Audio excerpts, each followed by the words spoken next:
fine. Right. All right. So, welcome to the first, whatever this is, I guess. Uh, I'm happy to be here. I think it's going to be a really great show. I want your viewers to sort of get comfy because I'm going to go into a lot of the Jahans history, the history of Alexander Gordon Jahans. I've got like a little bit of a structure I want to go through. And really, I just want to clear up a bit of the misinformation I've seen around about Jahans. I mean, by all means, berate him, mock him, ridicule him, or even praise him. But make sure the points are correct and you're not misrepresenting him, because he does it all himself, really.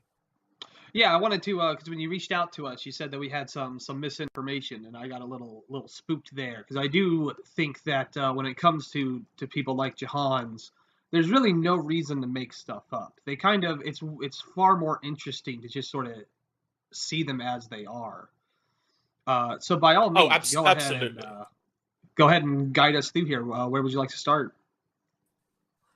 Well, I suppose the most ideal place to start would be my first encounter with Jahans, because I'd Yeah, probably be one of the first to have actually seen him.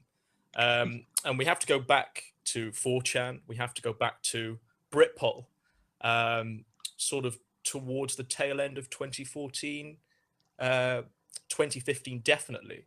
yeah, Jahans, for many people, I assume now, is discovered through memes, 3-second clips, pictures of him, doing shockingly degenerate things. Back in the days of Britpol, it was the same, except it was far more condensed or smaller. And my first encounter with Jahans, it was a video, and I still think it's his best video. He spends about 10 minutes or so talking about how he's being trolled by UKIP voters. His YouTube is being ridiculed, flooded with comments saying that he should vote UKIP. Um, he should like become right wing, and this was in the further of the 2015 general election, so it was quite topical. Now, On the real face of it, quick, all you see. as I should point out, I'm an American. I imagine most of our listeners are American. I've heard UKIP Right. before, but what exactly is UKIP? Is it like the precursor to Brexit? Because I know what Brexit Yeah. was, and that it was rustling the same jimmies. But I assume it was something about the status of Britain within the European Union. Yes. I suppose the most concise definition to give to UKIP is our Conservative Party, for the longest time, and still does, has a splinter group, fraction, tiny minority of people further to the right wing who wanted out of Europe. And over the course of 2014, 2015, that wing rose in popularity. People like Nigel Farage started representing more of the working class than traditional parties like Labour. And then we have Brexit. That's the most sort of concise definition I can give. But Right. to Jahans, that, small splinter group of the Conservative Party are akin to, goose-stepping fascists. Nigel Farage is Hitler, if not worse. Yeah, So, he brings up Hitler comparisons quite a bit, I've noticed. But going back to Britpol and my first encounter. So on the face of this video, he's talking about his UKIP trolls, essentially, people telling him to vote UKIP, how he's saying they're all Nazis and right-wingers, gonna cut all of his benefits and all of that sort of thing. And on the face of it, what you see, or what I certainly saw, was a 13-year-old boy, right? Hadn't quite hit puberty, just doing a little vlog in his bedroom, his messy bedroom, not quite clean, not quite full of hygienic standards. So, and suddenly, 10 minutes into this video, 10 minutes in, the most bizarre, most definingly Jahans moment happens. he turns to the side. He says something like, "So people been waiting for," and you know, viewing that at home, you're like, okay, what's he building up to here? And that's the moment where he takes off his jumper, shirt, whatever he's wearing, and reveals a pair of what can only be described as formed womanly. It's the only way you can really describe them. And he starts standing up, waving his arms around and going, "Here, here, feast upon my grotesque body horror tits."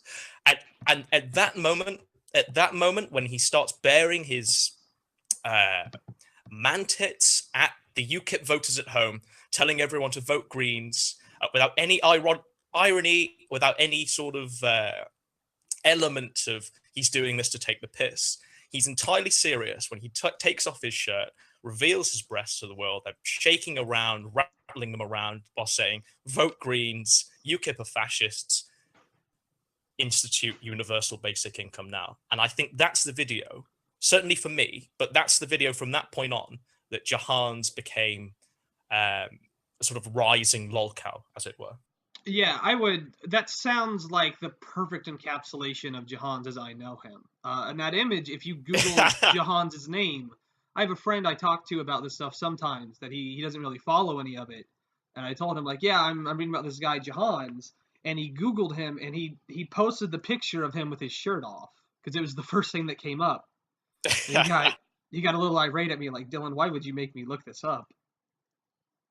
What have you done Well, to us?"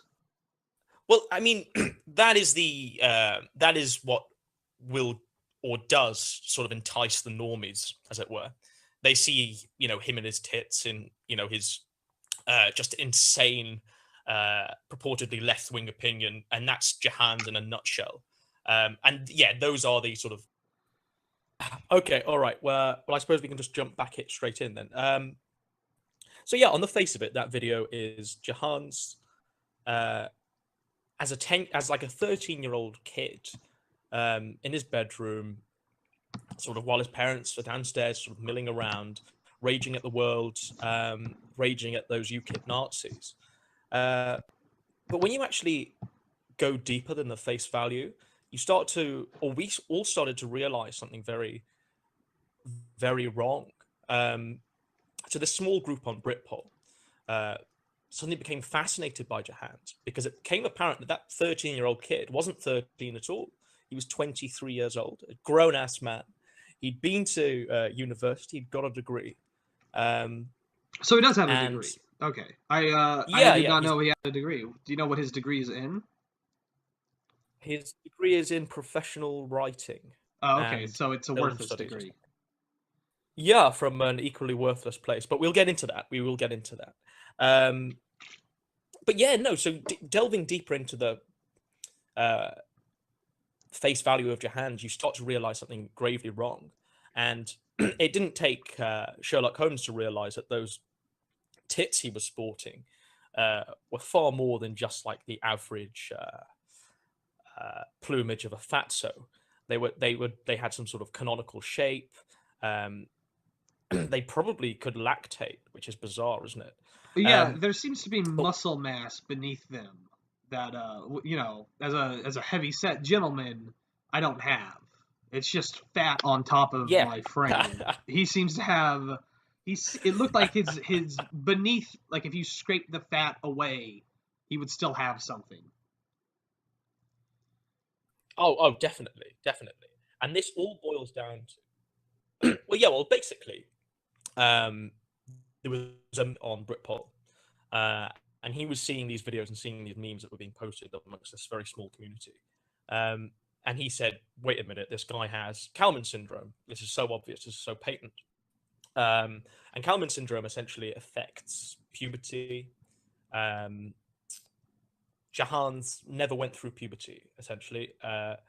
And he sort of, he has less testosterone than the average woman. He sports tits. they are essentially womanly breasts. There's no two ways about that. I know it His sounds. voice is I know. unnaturally high. Between this and the podcast, it sounds like it's a point we harp on a lot, but definitely it's the most bizarre thing in the world to see them. It's really hard to like drive home the point that like it's not just like, oh, it's kind of goofy in a weird way. He just has like a woman's breast on him. It's so absurd. Hmm. Yeah, well, absolutely. It's so bizarre, as you say, and there are definite correlations between that and his political opinions and worldview, definitely. And as I will continue with this, we'll start to understand, the full effects of what Kalman syndrome did to Jahans. But basically, this small group of shit posters took it upon ourselves to sort of help Jahans out, because Jahans had no idea that he had Kalman syndrome, right? He just thought he was a fat kid, this 23-year-old man who, was still who was just fat. And there were videos where he said he'd been misgendered by people, which is why he started using the name Gordon Jones, his middle name, Ah, because okay. it sounds more masculine than his. Because Alex can be shorthand for Alexis or something. That makes sense. Yeah, exactly. And I assume that well, he put it best in one of his videos. He said when he was at uni, when he first arrived and he wasn't calling himself Gordon Jones, people just thought he was an eccentric lesbian. Yeah. which kind of does make sense if you look at those early Jahans videos. Yeah, it's so bizarre. The first time I saw him, his old videos compared to his new ones, because the first time I'd seen him, he was well into his testosterone treatments. Gosh, yes, of course. And yeah, when I went back, I did think he was a transsexual, because I have met more transsexuals than the average person, let's say. Well, that's your business. Yeah, I've like I went to like an art school and shit, so you can imagine what a hotbed that was. Right, I got out in like 2014, right before everything hit the fan. But yeah, no. See, that's quite true, because Jahans is essentially, or was essentially, more woman than man at that point. And I'm pretty good at spotting because I've been around so many, and I couldn't tell. I really did think he was originally a woman. I guess physiologically he basically was. Yeah, I mean, the only thing that sets him apart, or at that point set him apart, was that he and I, I only know this through Jahans' own graphic descriptions of his genitalia. I haven't seen them, but he describes his genitalia as 2 Tic Tacs and a slightly bigger Tic Tac. Yeah, some people thought we were harping on that a little too much on the podcast, but it is so bizarre to see someone unironically refer to themselves like that. Well, you need that point needs to be mentioned, because it again, this is something, his very, very small penis is something that really permeates his life, and it's such an important point that, and I will go into this, and you'll realize that a lot of this stuff stems from his insecurity over his penis. Yeah, I've been can be called a penis. I've been attempting some videos solo, just sort of looking through some of his longer form vlogs. No real success with them. I think I have like a superpower or something. Like my magnetic field is too strong, so technology just breaks whenever I touch it. I cannot for the life of me to get even the simplest things to run. But really looking at them, he seems to have a massive persecution complex, and that he uses sort of the response to him to validate his worldview. That he can't have a better life because of the so-called Nazis that are constantly tearing into him. Oh, absolutely, and this is a common theme throughout his life. I mean, it's not just Nazis. But just to ring that in, basically what we did as Britpol, we were commenting on his videos, telling him about Kalman syndrome, telling him to go and see a doctor because he was he just thought he was fine, and we were telling him to see a doctor. And eventually, he woke up, smelled the coffee, and went to see a doctor about his That's my Kalman syndrome. that's one of my favorite fucking Jahans facts that people on 4chan told him to see a doctor and he listens. Oh, exactly. I mean, because what started off as a lolcow in that regard turned, very much into trying to help this guy, because there was a lot of thought that his political opinions correlated with his lack of testosterone. And what we did start to see when he started getting those testosterone injections, and we're not talking like little amounts of testosterone, he had to get testosterone injections to make himself. He had less testosterone than the average woman, so they were injecting like bull-like levels of serum into him. So he was jacked on testosterone when he first started, completely jacked on it. And how that manifested was he started to get aggressive with his family members. Now, I want to sort of take this time to just sort of describe the Jahans family dynamic, because I think that's a bit misunderstood. Because all I really know is he has a tumultuous relationship with his father. I believe his parents are divorced currently, and he lives with his mother. Okay. Who doesn't wear pants around the house for some reason? So, yeah, we're going to go on a little bit of a journey of discovery. So, Helen and Keith are Jahans' mum and dad. Both quite middle class, quite professional. Helen was a senior psychiatric nurse working for the NHS, and she had quite a career out of it. Keith was a very senior microbiologist, sort of a scientist character who worked for the government on very high profile projects. Now, so, both very learned people, right? To highlight something here, when you say senior, you don't just mean like, oh, they were high ranking or they'd been there for a while. You mean like they were elderly when they had him, weren't they? Or like middle aged at least? Yeah. Well, yeah. I mean, they were established in their careers. They had quite good careers. They live in quite an affluent part of the country, in a nice house, or at least it was nice before sort of Jahans. But yeah, no, I mean they quite affluent. But yeah, so they were quite elderly when they had Jahans.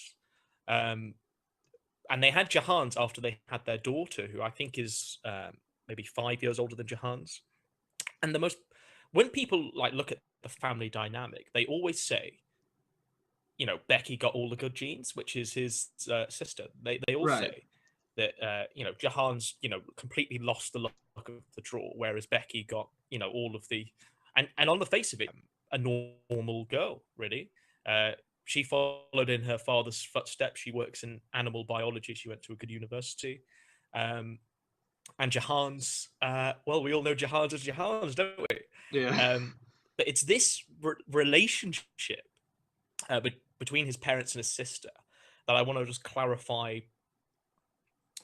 Before he started getting testosterone, because there's a definite split in his attitudes to them before and after. So I'll start with Helen.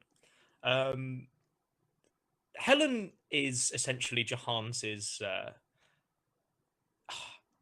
She's the typical mother figure, right? She will nag Jahans. She will make Jahans do things that he doesn't want to, and Jahans will always react like a stroppy teenager.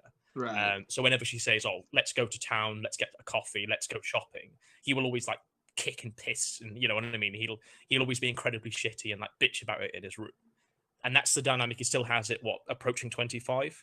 Yeah. He's still that level. And Helen, working as a psychiatric nurse, she deals with Jahans in the manner that she would a client. So she talks down to him. She, in Jahans' own words, she patronizes him and will often say that, oh, you're acting this way because of your autism or your Asperger's syndrome. It's just this, it's just that. And Jahans hates that. Jahans hates to be categorized. And again, Yeah. that's a common theme in his sort of rage. I think that's a common Um, theme with so yeah, autism in general, because I've worked with some autistic kids before, and just as a general thing, like a lot of parents do sort of just push the problems onto the disorders, even when they're unrelated. And I can see why, like, if you have to live with such successful parents who are sort of treating you like a mental patient, I can see how that could be like deeply infuriating to him. well, yes. And one also has to sort of realize that Jahans led a very extremely lonely childhood. His parents were working constantly, um, and he was sort of isolated in his school settings. And like I say, I'll go into great detail with that. But basically, that's the relationship he's got with Helen, sort of the relationship that anyone has with their mum, really. Except, it doesn't really carry on past, I don't know, teenage years where you're sort of stroppy about your mum telling you to clean up your room. You know what I mean? It's definitely an unusual double act. Yeah, most But people are able to sort of recognize the problems as legitimate, and sort of, I feel like once people hit like working age, most people stop seeing parents as like mentors or providers and start seeing mhm, mhm. them as almost equals, really. Yeah. Well, of course, yeah. But Jahans has never grown out of that parent-child, definitely child relationship with his mum. And his mum is the most like Jahans, if ever there were a thing. Jahans is definitely the most like his mum, both physiologically and in terms of attitude. But basically, with Helen, she had a mental breakdown at work, and had to leave the service, the National Health Service. So that sort of ended her career, right? Um, and Jahan's, having this very close relationship with his mother, would often take her sides in any argument she had with Keith, Right. which is his father. And going on to his father, Keith, like I said, very busy man, rather important in his field. You can see some of the papers that he's written. Quite an intelligent guy, but very tumultuous relationship with Jahans. Extremely tumultuous relationship. Um, Jahans often describes Keith as a 6 foot living embodiment of 4chan, following him around the house, berating him, telling him to do things he doesn't want to. Um, Now that's but weird with because when you say it like that, it makes it sound like, from Jahan's point of view, like his father is like a monolith, but his dad's shorter than him if he's 6 foot, isn't he? Yeah, yeah. Well, this is exactly it. I think one thing to sort of point out here is that everything Jahan says is distorted through his own sort of twisted view of the world. Most You know, locales are, I find. You really have to try and sort of, you have to take like a corrective stance on a lot of things that locales themselves say. oh, absolutely, 100%, and that's a mantra that anyone watching this video should listen. Should write down and listen to. Um, you never get the full side of events with these people, and unless you piece together it yourself, then you're not going to really get a good idea of the truth. But the narrative that Jahan spins with Keith is that he's a horrible 4chan troll in his family, who always like scuppers Jahan's up, will always get in Jahan's way, and this boils down to Jahan's conflicting with his father as the only other male figure in the house. Um, Jahan saw his father as like a bully figure, someone that would like be aggressive to Helen and stuff like that. And when we actually look at the examples of this aggression, we start to see how bizarre, uh, you know, what Jahan sees as violence and what Jahan sees as justifiable to counteract that violence.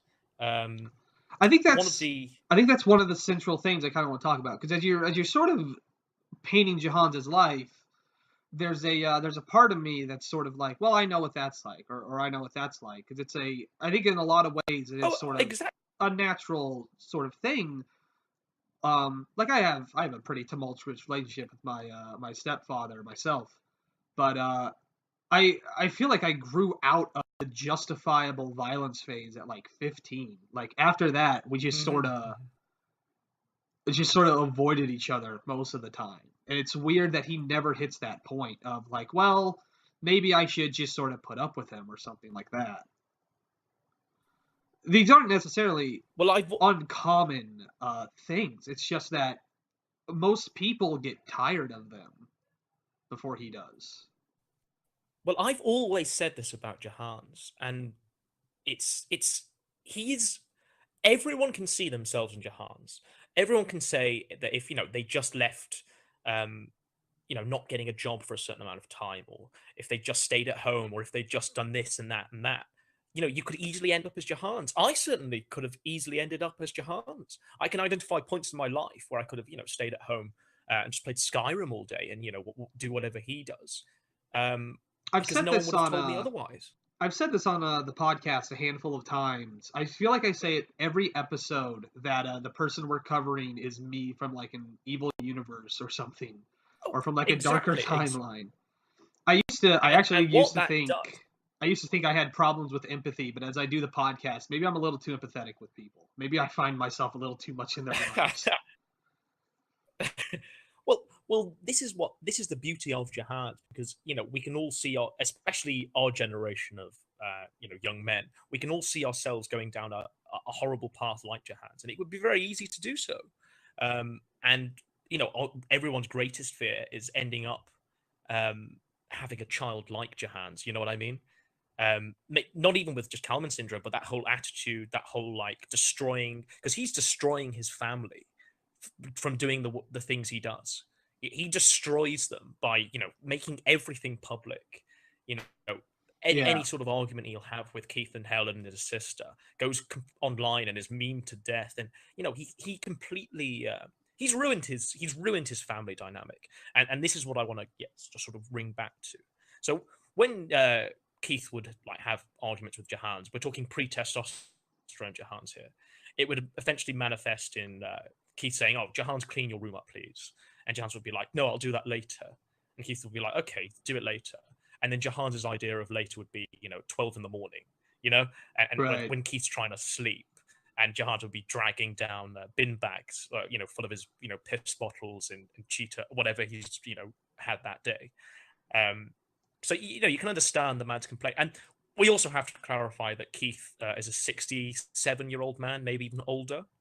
So, old guy, not the macho figure that Jahans paints out, not even slightly, but two Jahans who's, got less testosterone than the average woman, who feels threatened by Keith. Jahans at this point had very mixed feelings about his masculinity, and still does. So definitely sees Keith as a threat. So you've got this building up. You've got his like emasculating relationship with his mother building up, and then you've got his sister who sort of treats Jahans as like a inert, being, just like obviously a bit weird, but just her kid brother, who sort of does his own thing. I don't think she ever really, because she was of an older generation. She had her own friends. I don't think she ever really sort of associated with Jahans. But from what Jahans makes out, he does have a fairly close relationship with his sister. But yeah, definitely at that point, before testosterone, that's the dynamic. You've got emasculating mother, you've got sort of aggressive Keith, and then you've got, patronizing Becky. And then Jahans starts to get testosterone. He starts getting it, injected into him in incredibly high dosages. And then his at 23, we should specify. It's easy to forget how old he is at this point. Yes, still 23 years old. Yeah, no job. He has completed his schooling, but he still has never worked, as far as I can understand. He doesn't really have an identity of his own, and I think that's hard enough when you're a young adult. But like when you're 23, if you still don't have like a clear place in the world, like it must just mount these issues further and further. No, I agree completely, and it's the background to Jahans is not. It's like a perfect storm of just things that could only result in a Jahans type person. And as I continue, it will become more clear that I think Jahans could be anyone listening to this. It's very easy to become him, and a lot of people I know who've been neats, right, who've been sort of in between things, look at Jahans and then take inspiration from him to make their own lives better. And I think that's the sort of public service he performs, I not think just like being a lolcow. Yeah, I think that's a big part of locales in general, because I think I mentioned this in our Chris Chan episodes, however long ago those were now. When you place someone's entire life out in front of you, like Chris Chan's or like Johans's, it's impossible not to see yourself in them. Humans are Oh, so exactly. complex, you're going to find parallels. And like you look at your life and you look at Johans's life and you're like, well, yeah, I've had I've done these things or I've done that thing, or like I've cleaned my room at 3 in the morning because I was hyped up on Dark Souls and fucking Coca-Cola. But at the We've same all done it. time, We've all done it. yeah, we've all done the things that Johans has done, but we've also done things like, made out with a girl, or had a job, or done something nice for someone in our family for no real reason. Well, that's the thing with Whereas, Jahans. Jahans is the ultimate degenerate, the ultimate hedonist. He does absolutely everything for pleasure and nothing for anyone else. Um, and yeah, when he started to get testosterone, he suddenly became a monster. Uh, Not just a monster in terms of the things he thought and said, but in terms of how he was acting. Because now at this point, you've got a 6 foot um, guy starting to get a deep voice, starting to grow this horrible facial hair, starting to just show this inhuman strength because he's got so much testosterone coursing through his veins. And who is he going to take out his anger on? You've got his elderly father and his mum under the same roof, and Becky at one point, all living under the same roof. And what happened was he had an altercation with Keith, his father, and one of many, but the big one, essentially, was Jahans. He wanted to go to like this what is it? Convention, Nine World Geek Fest, I think it's called. It's a place where he can like talk about the shit he likes. You know what I mean? Doctor Who and what else does he like? All of these like degenerate things that he's right, really sure. into. And so it's a place he can go to and gather. And he's at home, unemployed, no income, no nothing, but he expects Keith to sort of take him, ferry him around to these places, pay for him to live and like go to these stupid conventions, as opposed to funding a lifestyle where he could be looking for a job and stuff like that. And basically Keith said, no, I'm not going to do this. You need to grow up. You need to stop being, your own man. You need to be a man, basically. And they had this relationship where they're living under the same roof. Jahan's getting more and more testosterone injections. When Keith says no to that, Jahan starts to, really, really get it in for Keith. And sort of our first big thing is where Keith asks Jahans to do the dishes because Helen's out of the house. They've got to share chores. You know what I mean? It's like you share chores with your dad when your mum's out. It's just what happens. Again, it's a relatable thing. Right. Jahans completely loses his shit. He refuses to do the dishes, and completely starts going in a rage. Will broadcast to his Nazi viewers that Keith's being abusive for asking him to do these dishes, and and Keith can hear all of this. And then Keith tells Jahans that you're making me suicidal. Your whole thing is making me suicidal. You're at home at 23. You're unemployed. You won't do anything. You won't lift a finger around this house, and it's making me suicidal. And anyone else would say, oh, okay, Dad, that's fine. Let's just come to. I'll do the dishes. For fuck's sake, I'll just do the dishes. Or Jahans even doesn't, well, but I can't do the dishes because I get like sick around water, but I'll take the trash out if you do the dishes or something like that. Like, just try. you come to an agreement. But for Jahans, this is a political point. It's a moral point that he refuses to bend on, because he sees himself as if he bends to this, he's dominated by Keith. The second incident occurs where Jahans is prone to shearing his own hair. That's a thing that he does. He will Right, cut it in yeah. the most grotesque way. And he's done it recently, and now he looks, very, very mentally disturbed. Yeah, which again, one of the parallels, I've done that a few times. I gotta have my sister Right. like buzz the back of my head poorly. Got you. Again, it's like I say, Jahans is quite relatable. But yeah, no. So Jahans had cut his own hair, and he folded his hair up into a towel, into like a bath towel, and like Keith was in the room or something in the kitchen, and sort of he threw this towel onto Keith's hands, and Keith didn't quite catch it, and then Jahans' hair fell all over the floor everywhere. And Jahans like went into a rage at Keith. He was like, "Why didn't you catch? What it's your fault that my hair is on the floor. My hair that I put in this towel is on the floor. It's your fault." Like, just imagine being Keith in that sequence where you're not just fighting with your son who has his hair held up in a towel, but then he throws it at you and all his hair comes out with it. Like, like, you'd think like, wait, am I having a stroke or something?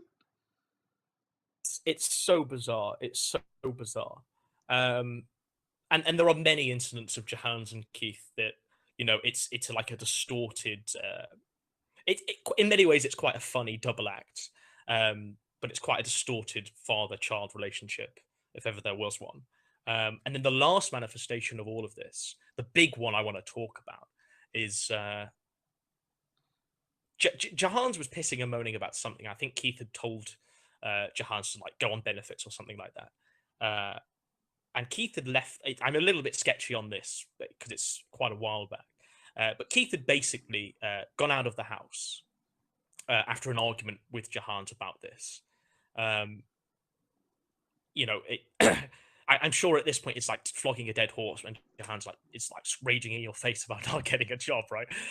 So Keith had left the house to go for like, I don't know, a walk or a wank or whatever he wants to do with his own spare time to cool off. And Jahans is in the house like screaming and shouting to his webcam, I'm gonna do this when he gets back. He better not come back here. Get the fuck out of my house. To his dad who paid the mortgage on this house for what, 20, 30 years.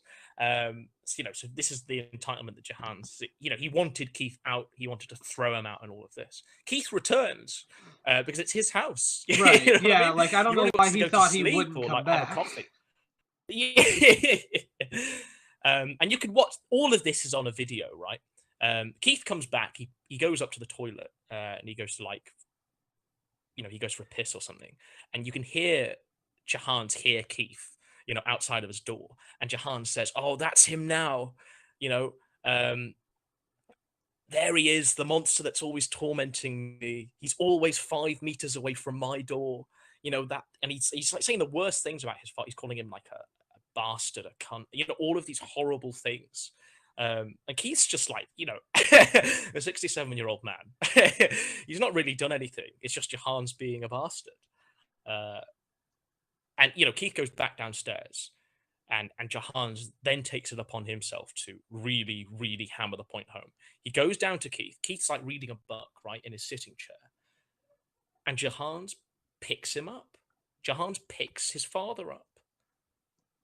And like hugs him. He says this. He says that in one of his videos, he says that, I just hugged him to show him how powerful I was. I just hugged him.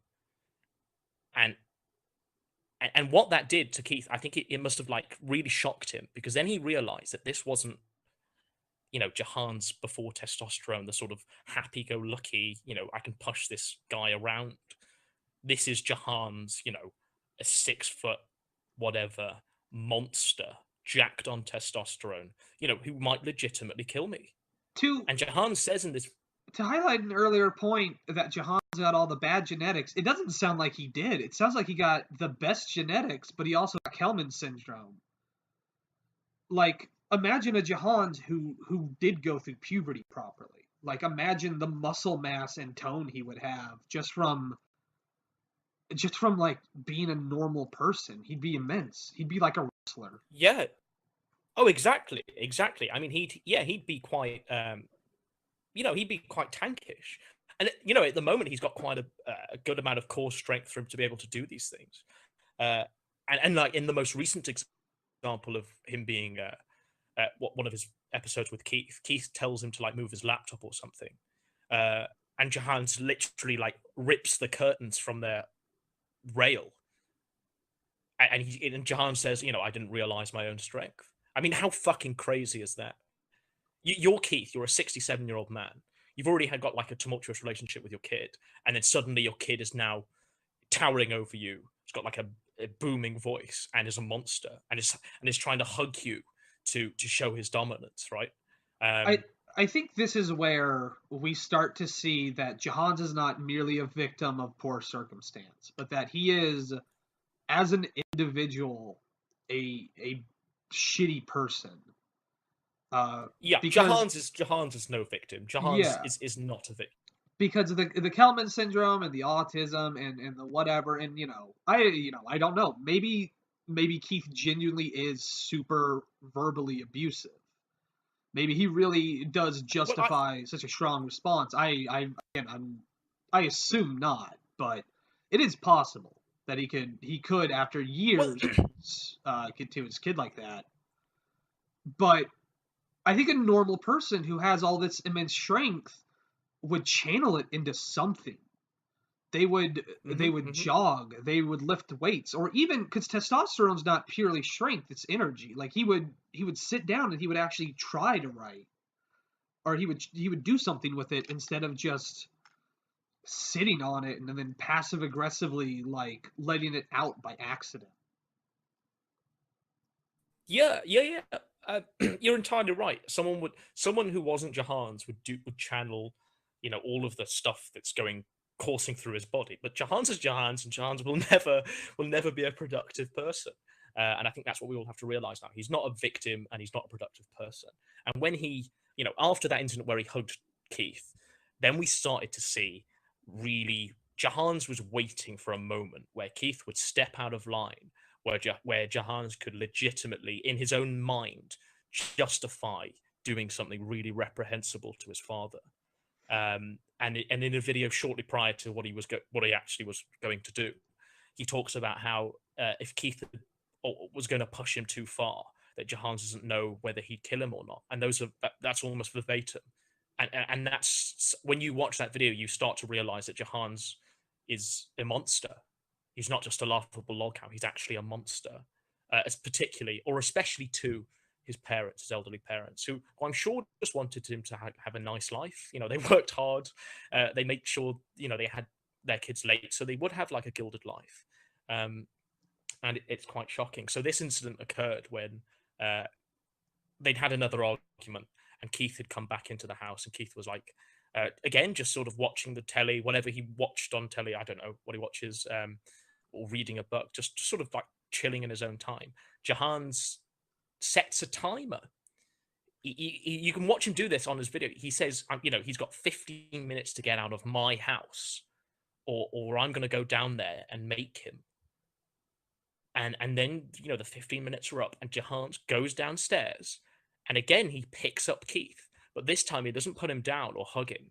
He throws him out of the house. He sends him out of the front door and locks the doors. And Keith's like, what? I mean, imagine being thrown out of your house. You're sort of reading a book. You've not really done anything. You've not seen your son in days. And it's just because he's screaming at you saying, get out of my house. You've got 15 minutes to get out of your house. All of this horrible, crazy shit. So Keith does what anyone would do. And he calls the police. And this is the first moment where the police are involved in Jahans. Keith calls the police. And what happens is, a policewoman goes to Jahans Oh God. and tells Jahans that completely takes Keith's side, because any rational human would, and basically tells Jahans, while Jahans is like telling her all of this stuff about Keith's, being a 4chan troll in real life, all of this crazy stuff. God, I hope he used A those policewoman has exact to words. sit there and just sort of, yeah. Well, Jahans, when he's talking to these figures of authority, doesn't have any filter. He will talk to them as though they're completely aware of all of this stuff that's happened. His Nazi hate cult, 4chan, UK. He talks to them as though, without any irony. And what happened was this policewoman listened to all this shit and said, it's that okay, fair enough. You need to go for a walk. You need to tidy your room. She actually told him this. You tidy your room and then you'll feel better, because you've got to get on. You can't throw him out of his own house. You cannot do that by law. And then Jahans is like completely defeated, right? And you can watch this video, and Jahans tells her, how he feels humiliated being told off by this policewoman to tidy his room. He can't win against his monster father. The battling for like the rights of this house. It's so And bizarre, because I feel like once he's proven to himself that he can, once your father doesn't represent any actual, like, because for most people your dad is like, he's a teacher and he's a mentor, but he's also a vanguard. Like, he's the person who kind of keeps you in check. And Jahans, who at this point is 24, knows his dad can't do anything to him, so why is he even spooked? Well, to justify Jahans' rage against his father, he has to make Keith sound like a total cunt, to sound like a raging animal. When everyone knows that he's not, he's just an old man. But to justify Jahans' right, he literally gets paid to stay inside all day and read about the outdoors. Well, this is it. I mean, he's quite a member of the middle class, as is Helen. And ever since that. So when Jahans throws his dad out of the house, he's saying in this video, how he broke his moral code, and he's talking in sort of hushed whisper, trying to sleep. He's yawning in hushed whisper. And Jahans says, as punishment to myself, I'm going to do something I've never done before, and what I've been holding off for this very moment. And what he does, as a legitimate form of repentment, he watches Two Girls, One Cup. And in his mind, his live reaction to Two Girls, One Cup is, that's the equivalent to, saying 50 Hail Marys and, doing like a 20-year prison term. Yeah, it's so bizarre. So he watches Two Girls, One Cup. Thinks maybe I should apologize to my father, or think like, well, maybe I should go get a job and maybe use the money to get him something, or even like maybe I should learn something my dad likes so we can have something to talk about. Just I watched this bad video. No, there's no compromise. There's no agreement with Jahans. You have to toe Jahans' line, and then you've got to go by his, perverse moral standards to sort of quantify yourself. So yeah, I mean, you're Keith now. You're shit scared. The police are involved, but there's a sort of status quo there. And then you've got Helen, and what happens with Helen is she starts to see Jahans become this monster figure. But she counteracts that by saying, why can't Jahans do more chores for me now that he's got this super strength, this testosterone? So she asks him to sort of move some furniture like one day while she's, because and I'll go into this, but her and Keith are in the process of separating at this point. So she's moving some stuff out and he's moving some stuff out, and they just need a bit of help around the house, just from Jahans, who should be helping them, living there rent-free, he should be helping them. So she asks him, can you just help me do this? And Jahans' first response is just to say, I want money for this. You've got to pay me for this. And he gets 60 quid out of her. 60 quid. Jesus. 60 quid is like, work. It's like 80 American or something, isn't it? It's quite a bit of money. Oh, yeah. Yeah. She pays him for like an hour's work. And all he has to do is move a table and chairs, with another person's help. But we're not talking like a grand table or any sort of grand chairs.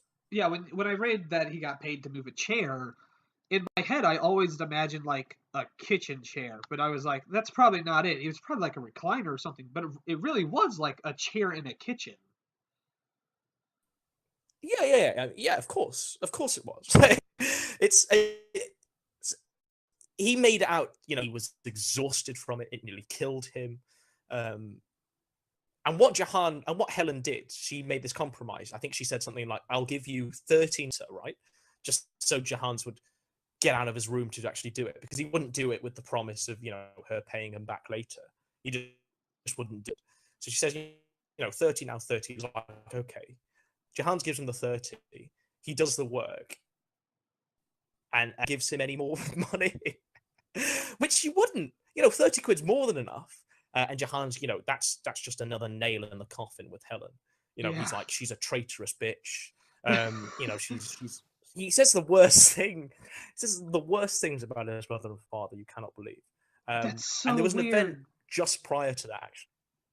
Well, there was an event just prior to that, actually, and it sort of recurred now. But there's an event just prior to that where Jahans, as a person who spends 99% of his time lying on his bed, doing incredibly degenerate things on his bed and doing all of this stuff, he breaks his wooden bed. Basically, it falls through. You know, at this point, I'm sure it can't take. So it falls through, and Helen's like, "Okay, we've got to get you a new bed. That's what we're going to." So they go off to sort of a bed where they can buy a mattress and a bed. And Jahans, Helen's asking Jahans, you know, what do you want? What do you want? You know, what?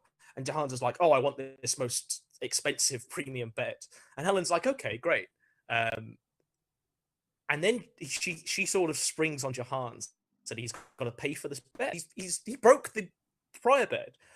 But to Jahans, this is the worst thing that she could have done. This is a trick, because she asked him what premium, you know, what bed he wanted, and he thought because it was on her dime that he could order the most like fancy one. So Jahans storms off in a huff, right? You know, he's paid 500 quid for this bed. You know, this is the bed we're talking about. And he says in his own words that, you know, had he have known he was paying for it, he'd have just chose a shitty bed, you know. But it's simply because it's on his mum's dime that he you know, he will carry on. So he storms off to the car at this point. But in the car park, he trips over and he lands on his hand and he breaks his wrist, whatever you call it. He breaks his he breaks his wrist. He sprains his wrist, and he's in a cast. So that's like a double evil for Jahans. He's like, you know, that bitch. She made me pay for my own bed, and then she broke my. This is how he you know, interprets events. So those are the two big things. Drives and home then the last sort of like the just how big he is too. That falling on his hand broke his wrist. He's got to be immense to pull that off. I'm going to real quick. He is quite a big. You're phoning in and out a little bit for me. I'm going to leave the call and join back in basically immediately to sort of reset the connection real fast. So excuse me for a second. Okay.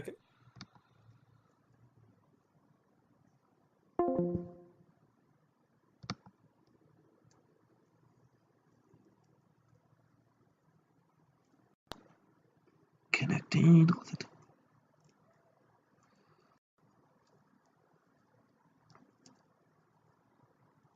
Okay, there we go. That should do a little better. Discord can be a little. Am I sounding a bit better then? Yeah, a little bit. Yeah, and it could just be like my internet hitching a little bit, but yeah, your volume was fine. It's just a little jumpy around the place, but it's no big deal. So he's huge and he breaks his wrist by landing on it.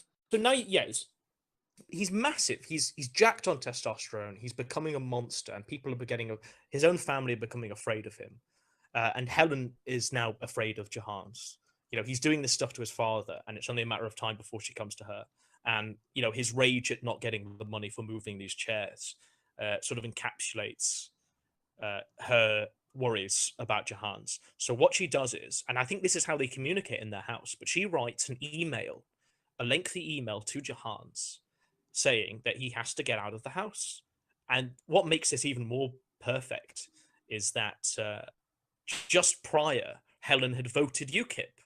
So already she was Jahans' enemy number one, because he sort of alternates between Keith and Helen as like his prime enemies. But yeah, Helen is enemy number one. She hasn't paid for this bed. She's voted UKIP, and now she sent this email throwing him out of the house. and Jahans makes this video saying, it's benefits or food banks. You know what I mean? I've got to get out of the house. I can't believe she's doing this to me. But what that is, it's just Helen trying to get him to be a bit proactive, go to the council, go to job seekers, try and get a job. And that's Yeah, her, posting all I of these don't, options. I don't know if it's any different in the UK. I did some job searching programs. They don't do a whole lot for you. They really just tell you the basics of like how to make a resume and how to submit it. But as for like finding jobs, they don't really do a whole lot. So if you really wanted to, he could just pull up a list of like businesses within 2 hours of his house and find a job. Well, again, I'll go into Jahans' employment history, but I didn't know he had one. he doesn't. Oh well, he doesn't help himself. He just doesn't help himself. So yeah, he's got this fractious relationship with the, and now you've got Becky, his sister, and she's terrified, completely terrified of Jahans. Jahans relates stories of how he'll walk around the house and say, "Where is this?" And he says he doesn't realize the loudness of his own voice, and he says that his sister has told him. That's very common, I find, with people who are antisocial. Is I was watching some Chris Chan videos the other day, and someone in the comments had pointed out Chris's voice was like a lower pitch in older videos because he was talking to people in his day-to-day life. And in newer videos, it's a higher pitch because he's just forgotten what volume his voice needs to be at. You can even see this with It Came From the Internet. If you go back, the earlier episodes were from when I was unemployed, and my voice is much higher than it is in like the current ones. It's very common for people who are like unemployed or people who are out of schooling. Their voice just sort of booms a lot more than they think. They're just not used to talking to other people. Well, a lot of it as well was Becky was used to Jahans sounding like, "Oh, hi, here's this, here's that," and now Jahan sounds like this. He sounds like a Frankenstein, so she's terrified. So Becky moves out. Becky tries to get as far away from Jahans as possible. Which is a little weird. Dynamic. It's a little weird. Like, you can say one thing about Jahans being 23, 24 and living at home, but, that's not uncommon in the economy we have these days. Like, even getting better, like being in your mid-20s and still living at home is not super uncommon. Living at home rent-free and not having a job kind of is. But, if Becky's like 31 at this point, so it's a little weird that she's also living at home. Well, I think Becky, she does a lot of voluntary work. So she travels the world. Right. And she's one of those, she's the one that did and could, She was a contender, as it were, and Jahans got the sort of wastage of the genes. I guess if she was also a biologist like her father, she might have actually been in schooling until fairly recently. If she's 31, then too. Oh, yeah. I'm sure. She's got quite a good education behind her. She's quite an intelligent girl, and she's the most normal out of the entire family, I think. I want to clarify now is that Jahans has always been Jahans. Before the Nazis, there was UKIP. Before UKIP, there was the Tories. Before the Tories, there were the bullies at school. Before the bullies at school, it was Keith. Before Keith, it was probably something in his like mum's womb. There's always been an enemy that Jahans has painted to be so reprehensible and so monstrous, so he can justify his way of being. Jahans is born. He's very noticeably got Kalman syndrome. I'm sure that Helen and Keith would have known this straight away, and they'd have tried to have maybe done something about it.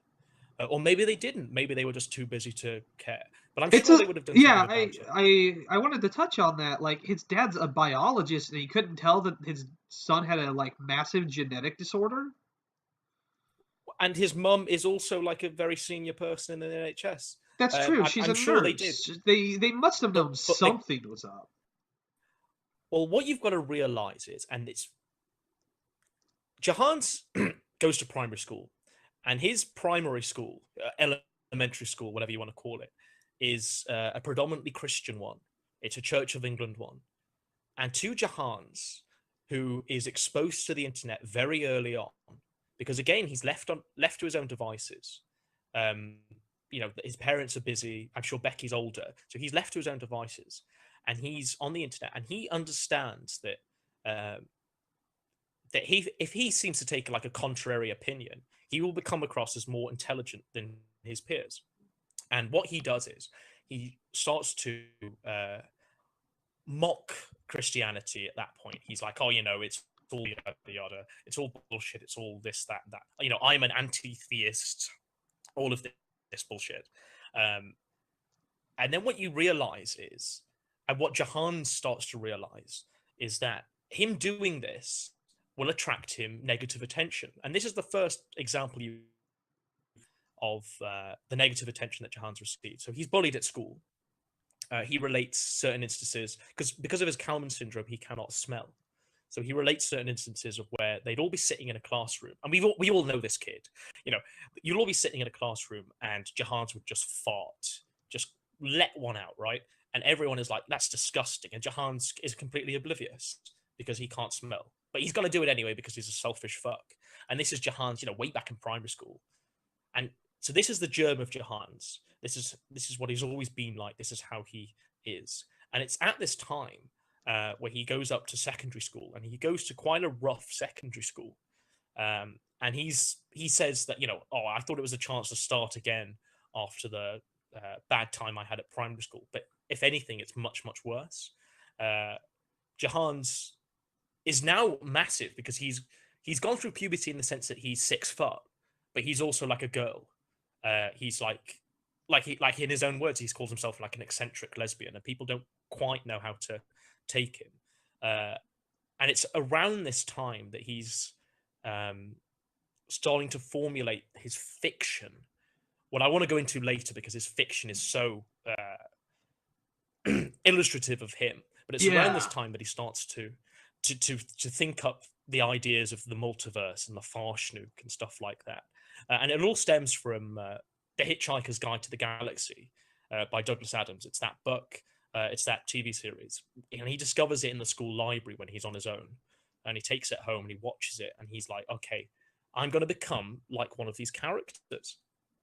So he starts to model himself like an eccentric gentleman, a foppish gentleman. So he's going around, doing all of these things. And bizarrely, and it's Jahans' word, but I believe him at this point. Jahans goes out with a girl in secondary school, and how this manifests itself is it's like Jahans asks prior to him, and she goes out with him as like a joke for the day, but Jahans sees this as true love. And in his own words, he says that, she left me, but one of her friends came up to me and said, do you want to go out? And Jahans was like, oh, I guess I might do. In the arrogant wanker way he still does things now. So he does that, and he just treats her like shit, right? He just treats this girl like shit. She comes up to him and he like runs away from her, with his backpack and stuff, zooming around like a child. Just total cunt. And what he does in the end, she comes up to him and like he says, I don't want to see you anymore, you're dumped, and then he runs away. But what happens is this girl, his antics. This girl has family at the school, like brothers, and his antics.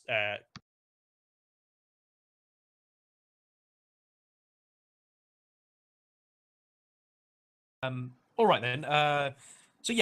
We're still in secondary school.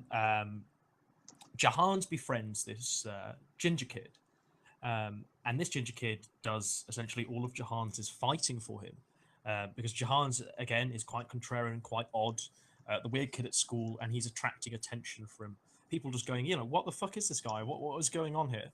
And he's pissed off these brothers of this girl he was seeing, so he's got a few enemies at this point. And what Jahans does, he identifies one of these supposed bullies and finds a way of cornering them in a toilet, in a boys' toilet. And what Jahans does, he jumps this guy and tries to get him in a headlock. And then this guy just essentially just throws Jahans away, completely wastes Jahans. And Jahans runs away crying to the teacher saying he was bullied.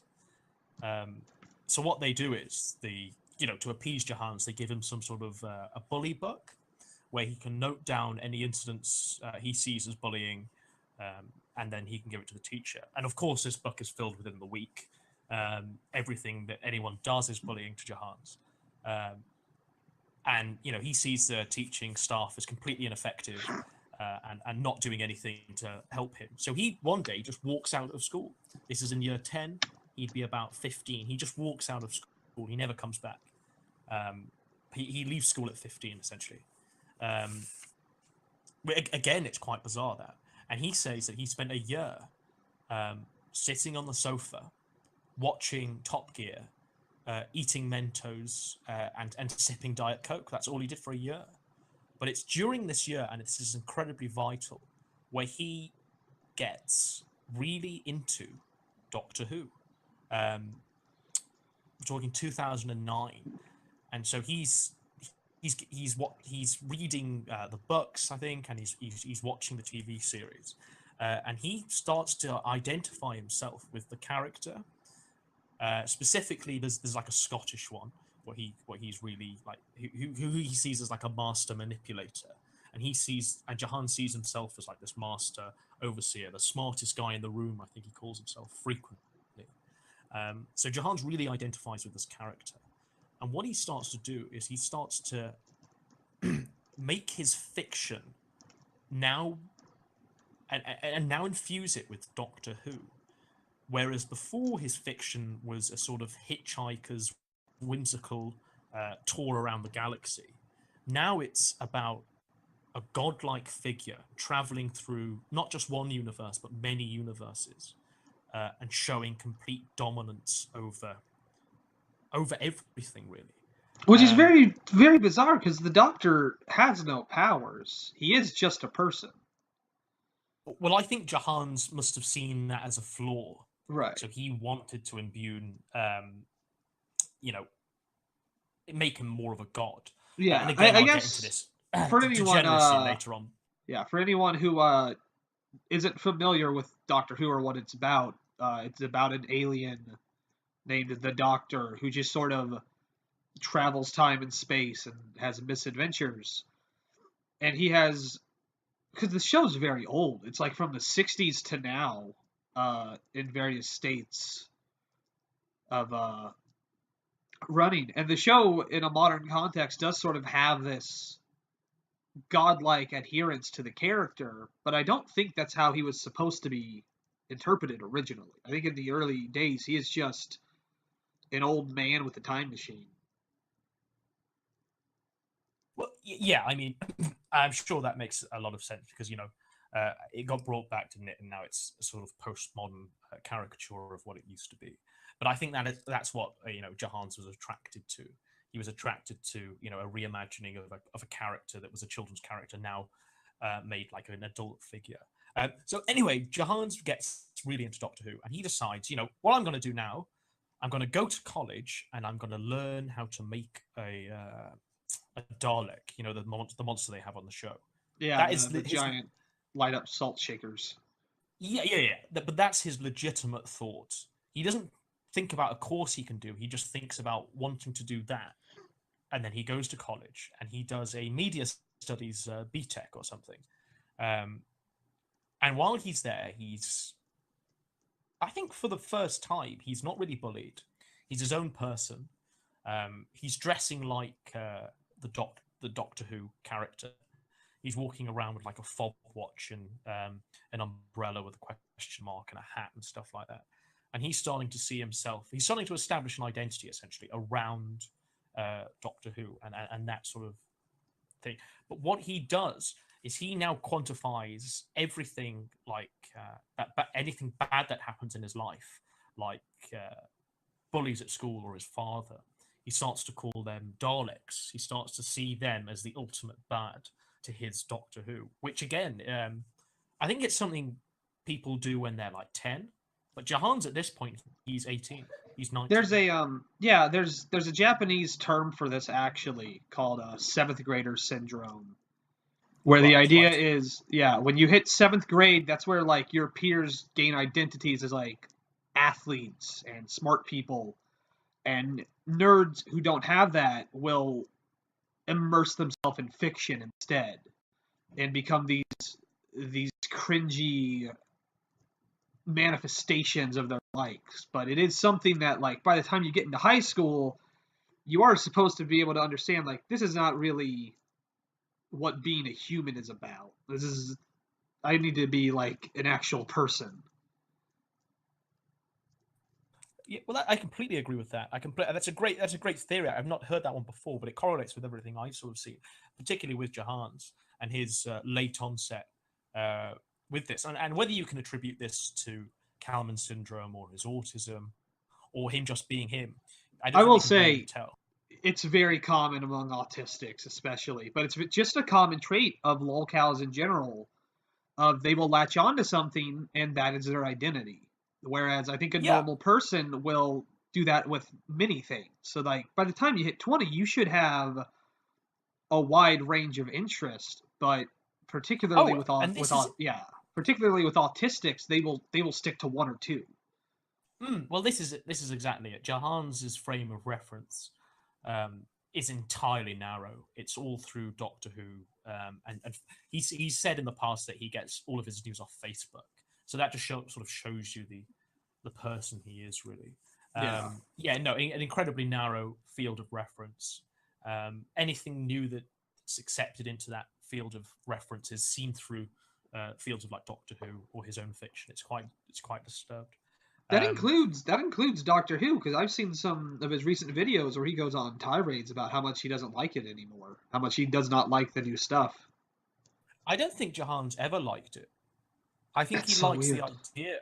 I think Jahans likes the idea of it, and so basically he went to college, and he went on to university, and he said that he wanted to go to university so he could write Doctor Who, he could lead the show, he could write all of the scripts or whatever. He worked for the BBC, and so he did a professional writing degree at university. And one of the things I want to get into now is that Jahans's earliest memory, and it's quite telling, Jahans's earliest memory is seeing Jaws, is watching Jaws. Right, I remember this. And what that did to Jahans, it traumatized him. It traumatized Jahans. And all throughout like primary school and secondary school, people said that he was obsessed with sharks. He didn't, he had no other frame of reference outside of Jaws and sharks. And that stayed with him with this Doctor Who thing. Which, to be fair, in primary school, like being obsessed with sharks is not necessarily uncommon. No, but when you're, now 16 and you're at school, you know what I mean? That's true. It just stayed with him. And what Doctor Who did, it superseded that. It followed that. And the echoes of the shark thing come in Jahans' fiction with the were sharks, which I will get. I keep saying I'll get into it, but there's just so much degeneracy to sort of cover there that it really needs all of this context to build up. And it really is a proper structure. Yeah, it really is the weird part of like when we did Chris Chan throughout the series. David, my co-host, was asking, "So where in Sonichu are we?" And I just kind of glossed over it because there's so much more to him than Sonichu, and it's really similar. Of like you'd figure the Farshnuk and the Septagonoids and everything would be the bulk of Jahans' story, but it's such a small facet of who he really is. Oh, exactly. It's all of the near for what's truly there, for the true degeneracy that just lurks below. It's so disgusting. It's so awful. But when he's at uni, he's learning to write professionally. And if anyone who's ever read any of Jahans' fiction knows that it's not the greatest and it's not the most well written. Oh my God, it's awful. But the sheer volume of it, right? I mean, this guy can sit down and churn out 8,000 words in like a day. And it will have a plot. It will have like, he will have thought about it quite intensely. It's a beginning, middle, and end. Writing it. Yeah, but and To be, they're yeah. all essentially the same story. Although to be honest, You know, that's kind various. of all you need to be able to do to be a writer. If you can do it, like it doesn't really matter if it's good or not. If he actually, I bet if he actually submitted this shit to a publisher, if he did it enough times, he probably would be able to live as a writer just because of the sheer volume of it. Uh, yeah, yeah. I mean, so he has that discipline, and I think that's what uni taught him. And he wrote his dissertation, his final essay on sharks, on Jaws, on shark exploitation. And it's during Which, these university years that he real starts to quick, develop a presence. not Yeah, to go ahead. not to cut you off here, but is his dissertation publicly available? Because to be completely honest, that actually sounds kind of interesting to read. Yeah, I've looked for it. I can't find it. That's a shame. He Um, should put that out there. no, yeah, I'd happily read that. I'd see what actual academic talent he had. I But wonder if Jahan, there's another timeline where Johans follows in his father's footstep and becomes a marine biologist to understand sharks more, like well, Jotaro and JoJo. I think because Jahans is quite self-loathing, so he'd have seen his shark obsession as him following in his footsteps as his father, and he'd have rejected that. So he's quite self-loathing, which is why he went completely tangential to the entire family and went for like this weird arts degree that had no prospects of employability. And he says to himself that even when he was before he started university, he thought he was never going to reach the age where he'd have to start thinking about life. He thought he'd kill himself or sort of die or something. Yeah, something really fucked up. But what it happens at uni is he starts to develop a presence on the internet, and then this is the birth of something called the anti-critic, which is where he reviews things in like a weird hat with like a weird intro. It's quite an unusual phase in the Johans milieu where he's sort of like a warped version of the Spoonie experiment, Right, or the except nostalgia critic. yeah, exactly. There's a lot of that shit still out there, by the way. You can stay tuned to the podcast. We're gonna cover some of that shit. It gets weird. But yeah, this is it. This is what Jahans is seeing, and he's like, I can make. This is where Jahans starts to piece together that maybe I won't make it as a writer, maybe I won't write for Doctor Who, but I might, all of these people I'm seeing on the internet, they're all getting some sort of living, they're getting drawing some sort of wage, some paycheck off the internet. So I think that's where Jahan starts to realize that this can be treated as a job. Um, Oh my anyway, god. You could he leaves. probably He trace leaves. so much of the modern shitty internet back to Doug Walker and that guy with the glasses. Oh yeah, I It's mean, crazy. they I do they are want to one of the. I do want to Go address ahead. a point of I think in a lot of ways it's a negative thing because I think Johans could have gotten on to Doctor Who if he really tried. I bet it's not that difficult. If you can sit down and you're disciplined and you can put in a script every week, that's probably all you need to be able to do. But I think he Well, saw the internet thing as more attainable, and so he set his well, sights lower. well. I agree with that, but what becomes very apparent when we actually delve into what Johans actually writes, and his ambitions were when he was at university, he was including his own fan fiction in the stuff he was submitting. And any Doctor Who scripts he would have sent in would have included his own characters like the Farsnook and the Septat, all of these like weird things. So they were never like standalone works. He always tried to force this shit in, and and it's really reprehensible shit as well. So I don't think he ever could have made it as a writer because he sees that everything he writes must be part of this weird fictional multiverse he's built up. Again, I'm going to go into that because it needs a lot of context to sort of understand fully. But Right. what Jahans does is he leaves university now, and he's left without. He goes back to Woking. He goes back to his bedroom. He's been in Wolverhampton, and now he's back in Woking. And he's like he was, before he went to, he spent that year on the couch. He's doing the same thing, except he's in his room now, and he's a grown ass man, and his parents are now separating because of him, because of his because imagine having Jahans as your kid, and doing these things, and as the father and as the mother, how do you talk about this? How do you deal with a problem like Jahans? I think that's It, probably compounded by the fact that Helen had her breakdown and lost her job. She probably projected a yeah. lot of a lot of what she was working with. She probably projected a lot of that into taking care of Jahans. So it's not even just Oh, exactly. how do we deal with Exactly. Jahans. It's also I don't want to fix the problem because then I have to deal with my own issues. No, I completely agree with that. And don't forget, at this point, they're all in the same house now. None of them are working because they're all retired. So now they're spending some actual time with Jahans, and they don't like it obviously because he's just sitting in his room and doing nothing. Even But outside of Jahans that, at this point, there's a lot of people who just cannot be retired. Like there are people who, when out of work, just deteriorate into like shitty people really fast. oh yeah, I'm sure. But I think that for Helen and Keith, they were enjoying their retirement slightly. Obviously, Probably. they've got a bit of problems, but I think when they started to live under the same roof as Jahans and start to really know, their kid, then that's when the sort of divorce started to occur. I think that's what the big problem was. But Jahans at this point, he's productive. He's fresh off the back of uni, and he's applying for jobs, any job. He ends up getting a job in a supermarket.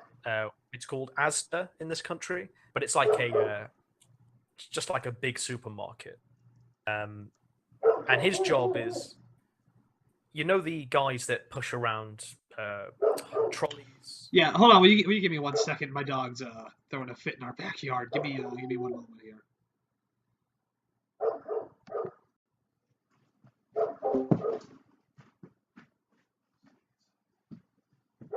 Abel, hey, quit.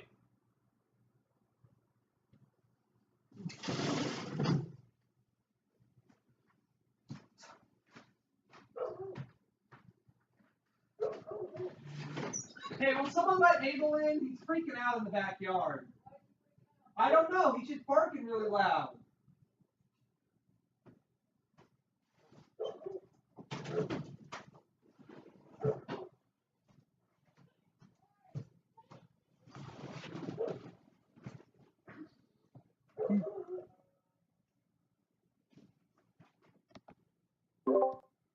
Sorry about that. It's we're finally starting to get into spring weather where I live.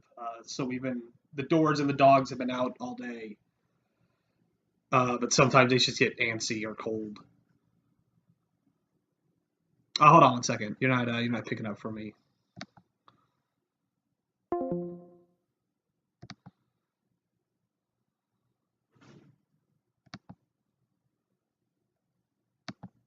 Okay, let's try. Yep. Okay, that's weird. I don't know what it is. Sometimes when I mute Discord, when I unmute it keeps me muted. Like I can't hear anything from other people for some reason. But go on. Oh, okay. Anyway, sorry for that Um, diversion. no. Yeah. So Jahans has this job at Asda at a supermarket where he's pushing around trolleys, doing a bit of cleaning, doing a bit of shelf stacking. But the main point is it's manual work, and he's got to stay on his feet, right? He's Right. got to stay standing. He's got to walk about a bit, and he sees this as torture. Um, he only does a day. He does 24 hours there, maybe less than that. He does a day's work, and he quits. He just quits. He goes to the manager and he says, "I'm not doing this again." And the manager says, "Why don't you just? We can put you on tills if it's too much hard work." And he just refuses and says no and goes back home. Right. What? But to Jahans, that's the equivalent to 5 years employment. How dare his parents get on his back about getting a job because he's had a job and he's tried that and it was torture and pain and all of this. Because that is Um, again not necessarily uncommon for people to quickly quit a first job just because it's like a shock to your system. yeah. I mean, that's But fair yeah, enough. it's the problem of he's not like, well, maybe I should just find a different job. It's that he refuses to continue finding jobs. Exactly, exactly. And what that did with Jahans, it gave him credit essentially just to sit on his arse and play Skyrim and Dark Souls. And if you look on his Steam, actually, you can see that his Skyrim has literally hundreds and hundreds and hundreds of hours of playtime, and he's still not finished the game yet. He's still just sort of running around chopping wood or whatever. He doesn't really give a fuck. It's so It's just bizarre. I remember watching one. I actually wanted to know this if he had, because I remember in an earlier video he said when he finished Skyrim he planned to go to Oblivion and then Morrowind. And I know that Morrowind still holds quite a bit of weight in the gaming circles as a difficult but rewarding game. So I was curious if he'd actually gone back because he does not seem well, like a lot of lolcows. He doesn't really handle adversity well, so he doesn't take to a lot of older games. well, this is it, yeah. And also Jahans is not very good at games. He'll stick to like something where he can like make a house or something and just stick to that, as opposed to actually conquering the game's objectives and finishing a game, which is, it's quite parallel with his life, really. He doesn't do anything productive. He'll just sort of mill around in a sandbox. But yeah, so he does that day's work at Asda, completely unemployed now, sitting at home, and he does this for a year. And every time that his parents tell him to get something or go somewhere or do something, he says, "Oh, I did this, and I never did that." And it's during this time, that we're still in Britpol. Jahan still isn't the phenomenon he is now. He's getting there. And what he does is, on his YouTube channel, he says, I've got this Reddit Ask Me Anything. So all you trolls can ask me anything on this Reddit. And this is the first time that Jahans actually sees that his audience is watching and listening, right? They're actually paying attention to the things he's saying. They're not just, because his only experience prior was or were comments on his videos just calling him a fat autist and stuff like that, Right. as opposed to actual in-depth conversations and stuff like that. And what happened was, some of these questions on this Reddit were, why do you have tits? What are you, man or woman? Can I fuck your sister? Can you lick your tits and stuff like this? And Jahans makes a video a sort of day after answering these questions, and he starts it by. Fuck. Well, hold on. Now, I've never actually tried, but let me see here.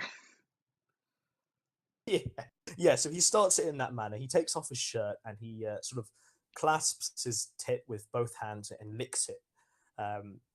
And he says that he's a man of science and he was doing it as an experiment. And it's not because the trolls made him do it, but it's because he made himself do it. But that was. I think this was the point of no return for Jahan. I said that as a joke, but that's the exact reason he did it. Yeah. Fuck. I know. But I've thrown the words Chris Chan around a little bit, and I know some people on the podcast thought I was being a little clickbaity there. This is what makes him so much like Chris Chan, is that any other person, any other lolcow would be able to tell that this is bait. But Jahans can't, or he doesn't care that it's bait.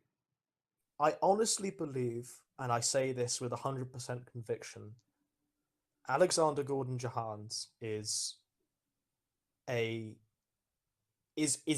better than Chris Chan. He's, he has the potential to go further than Chris Chan, and it's only a matter of time. It's only a matter of time before this guy completely explodes, and we start to see, because Chris Chan. Okay, when you say better than Chris Chan, you mean better as in more entertaining, not better as in a better human being. Yeah, but both things really. I'd say Jihad's just more cognitive. He's got more of a reasoning behind him, at least for now. There's a lot of content there with Jahans. There's fiction, there's videos, there's forum posts, there's the whole family, there's everything. There's absolutely a wealth of material. and he's still going. You know what I mean? Chris Chan sort of fades in and out of. But I would Jahans definitely, releases a yeah, video every single day. I would Um, definitely agree with you that like Chris, even if it's still a lolcow with a fair amount of focus, has largely run his course. He has not produced anything of real note since the Macing in 2014. yeah, Whereas, exactly. yeah, we are in peak Jahans, I would say. He is approaching. Yeah. Well, Jahan's. Every time I think that he's peaked, he raises the stakes, and suddenly everything is like, how a person or a committee, you know, uh, a focus group making Jahan's videos couldn't do a better job than Jahans himself.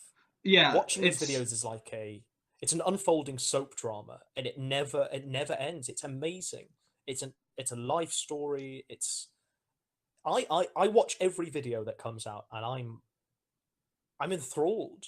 You know what I mean? I'm enthralled by the things he's saying, the things he peppers, like the because he never like gives you the full story, but he'll say something about his family or something like that, and you're just like, oh god, I know I'm going to hear more about this in a later time, but my god, Jahans is a a force unto himself, and like I say, he's got the potential to be the next Chris Chan, if not bigger.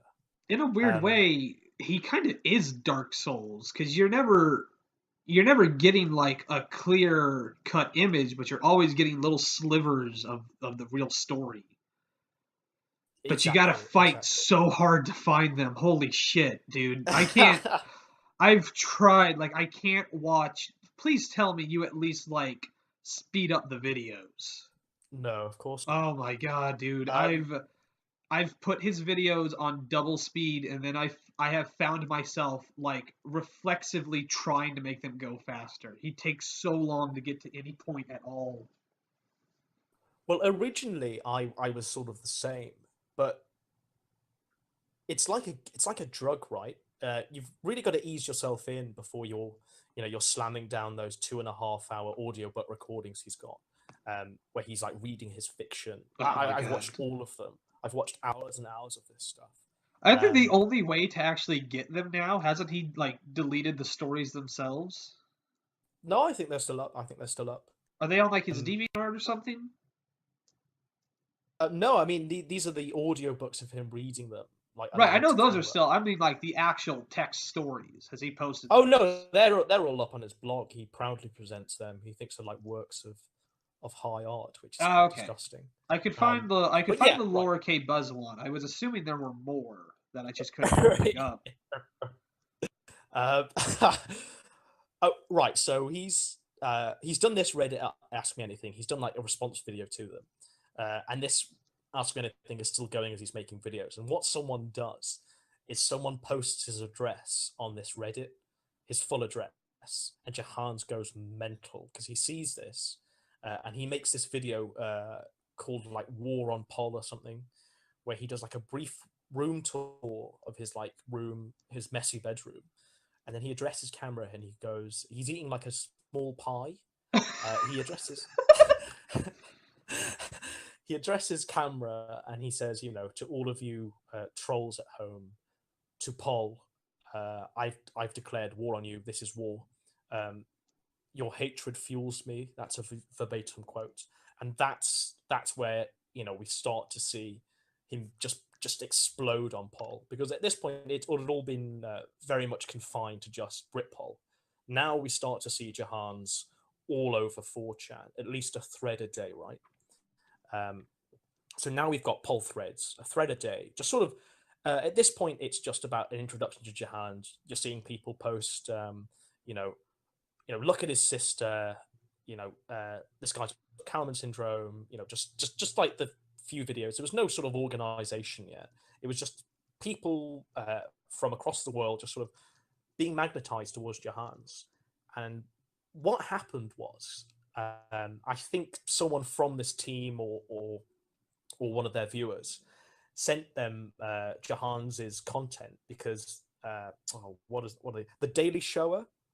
Are you? I don't know what they are, but I know they're like a podcast for like Nazis. That's I what I've know he heard. brings them up. In one of his more recent videos, he says the Daily Jewish Genocide podcast, and I thought that was like a separate thing, but now that I'm thinking about it, he's probably just like making fun of them.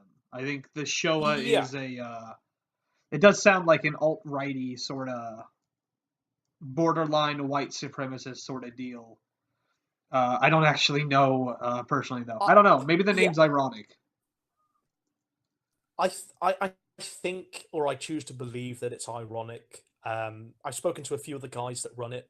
They're fine. They seem like decent people, but yeah, I mean, it's a name that obviously will put people off. But Jahans didn't know that Shoah meant Holocaust at that point, and they reached out to Jahans to try and like have a debate with him. Them and a guy called Millennial Woes. They reached out to him to sort of have like an alt right, because they see Jahans as like this mega leftist. Which, when I think you watch a lot of his content, you start to see that he's not really left wing at all. Really, Not really. I've he's actually, not. in a weird way, noticed that like politically we do kind of line up. I don't really agree on like universal income or banning guns, but we do both agree on like regulated capitalism being the best economic format and little bits and Yeah, pieces like yeah. that. Well, I mean that Jahans isn't really left wing in terms of his social views, really, of how he sees women, of how he sees the world. It's That's quite true. misogynist. But anyway, so they pick him up, and then suddenly they've got like a really big audience, and then suddenly, they're posting all over all of these Jahans threads, and this is when we start to really see it spike. Jahan starts to watch like a series of videos by Millennial Woes, and Jahan sees. He thinks that Millennial Woes is like because this is his presentation, is that he's like a mild-mannered Scottish guy who he can have like a reasonable, humane debate with. But Jahans watches, a few more of his videos, and he realizes that this guy is quite is a Nazi, is awful, and yada yada yada. And Jahans is, he says, "Oh, I'm never doing that. I'm never going on that show. I'm never doing that. I'm never doing this."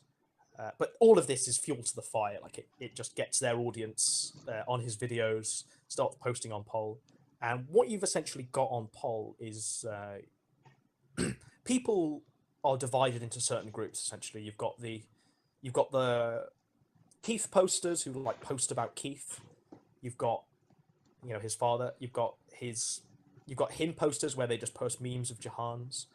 You've got Becky posters who like post memes of like compilation memes of like Becky pictures and saying, how did this happen? How did she get all the good genes? And then you've got the pizza gators who were like they were sending Jahans pizzas because obviously now he's docked.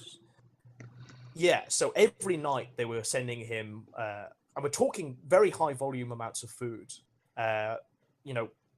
Lots and lots of fast food was being sent to his house. He was having to like turn away stuff like this, and he was getting more and more angry and adding fuel to the fire by, he was like, oh, people are sending me Qurans and pizzas.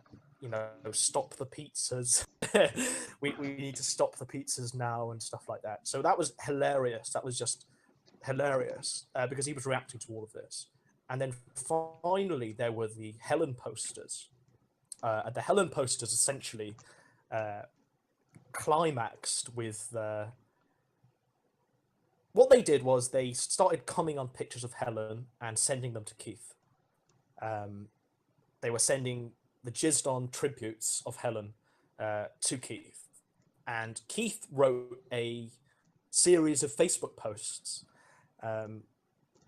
saying, people are sending me pictures of Helen with snot on them. Can they stop this?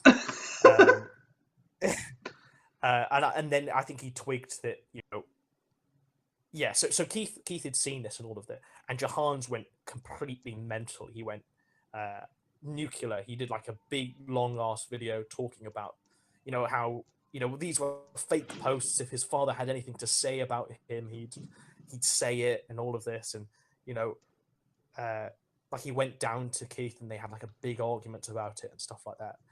And one can just imagine, one can literally just imagine, because Jahans was seeing this image of his mum, of his like mum with like cum on her face, like all the time. And it didn't really seem to faze him until it got to the point where Keith was brought into it and was started to say, I'm going to cut Jahans' internet and stuff like that. I want to take a quick second to commend you for how elegantly you described this, of the Helen posters climaxed with this campaign against Keith. I had to this is going to reveal more about like my weird family dynamic that I think I want to really reveal on the internet. But I tried to describe Jahans to my mom the other day because she knows I do the podcast and stuff, and she takes an interest in what I do.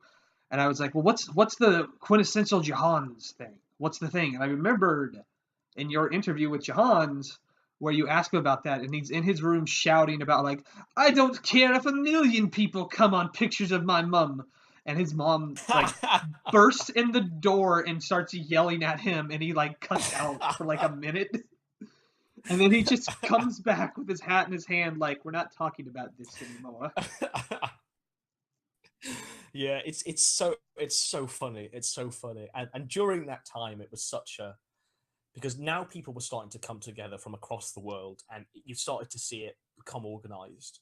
And this is when the Discord group was born. This is when Johans was invited to it, and he was running it for a while. He was like the mod of this group, and there were literally hundreds of people as part of this group, and they were all just trolls and shit posters and stuff like that. And none of us expected to actually talk to Jahans. We all thought he was just going to lurk there and ban us all. But the most bizarre thing happened, and this is the first time that I interviewed him. He came on voice chat, and it was me and a few other people, and we were all just amazed that because don't forget that the Daily Show and Millennial Woes had been like for like a month solid, were trying to get him to debate them or talk to him, in any way possible, and Jahans was just like banning everyone.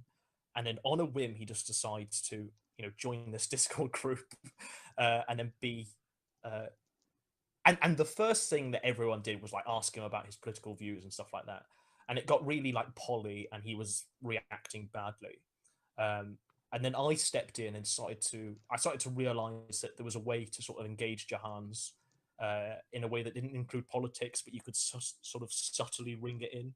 So I interviewed him about everything. I interviewed him in total for about maybe 30 hours over the course of many sessions. And I realized, each interview was like it was making Jahans, think about his life, and he didn't like what he was thinking about. Yeah, you catch him in a lot of circular logic every once in a while of like the kind of fairly basic stuff that like the thought processes of like is capital punishment applicable in any situation? He's like, well, no. It's like, well, even if in like the case of like a child rapist or something, he's like, well, yes. And just the kind of questions that like I was asked in like middle school English by my teacher because he was trying to make you think about shit. It was like, oh, I guess he didn't make it that far, did he? If he got out at 15, he didn't make it to 11th and 12th grade English. So maybe he never actually had them before. Never mind. But with Jahans, right, I found that he's incredibly articulate in conversation. He can hold a conversation. He can, bear in mind, I was probably the most visible member of that group, but I wasn't that visible, and he was still talking to me as though he was he was holding his own really. But obviously there was like a horde of trolls, and it was very funny. And we were calling him my lord. We were asking him like what his favorite biscuit was, and it was very funny that first session because we were just testing the waters, and Jahans was testing us because this was the first time that he'd actually verbally spoken to his fan base. And I think that was a shock for him because, after the first like 12 hours, he went to sleep or something. And then in the morning, we all woke up to this blog he'd written, this thousands and thousands of word blog where he talks about how, he'd had a nightmare and how I was like a grand inquisitor and a mocker.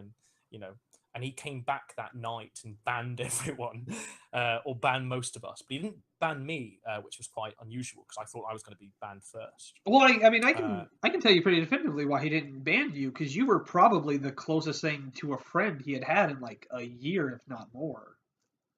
Yeah, I'm certain. And my relationship with him, I'll elaborate on further.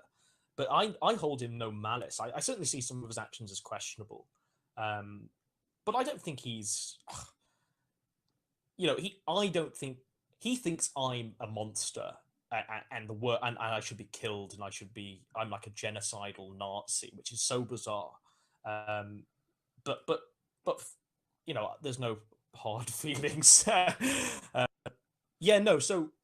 I interviewed him a second time, and what I started to realize was if I was going to interview Jahans for a long period of time, I had to keep relating things back to either Doctor Who or his own fan fiction, because every time you'd mention real world events like Trump or Brexit, he'd shy away and he'd be like, no, not going to talk about that, and I think we're going to move away from, he was very defensive. So I always had to steer things back to that. But by doing that, I started to uncover, the most perverse things.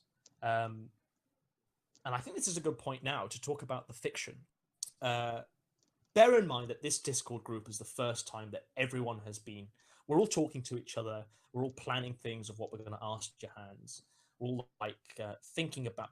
Everyone's got a theory, and it's quite funny. And there's a lot of creativity going on in this Discord group.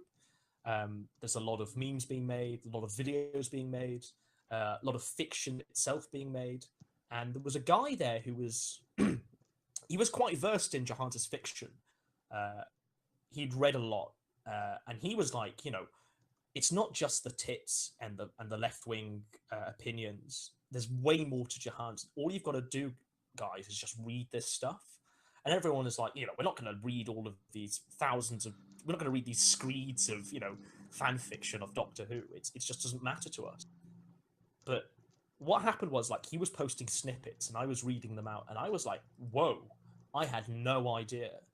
And basically, what it all boils down to is Jahans has as we've mentioned before, very, very small genitalia, right? Right. So he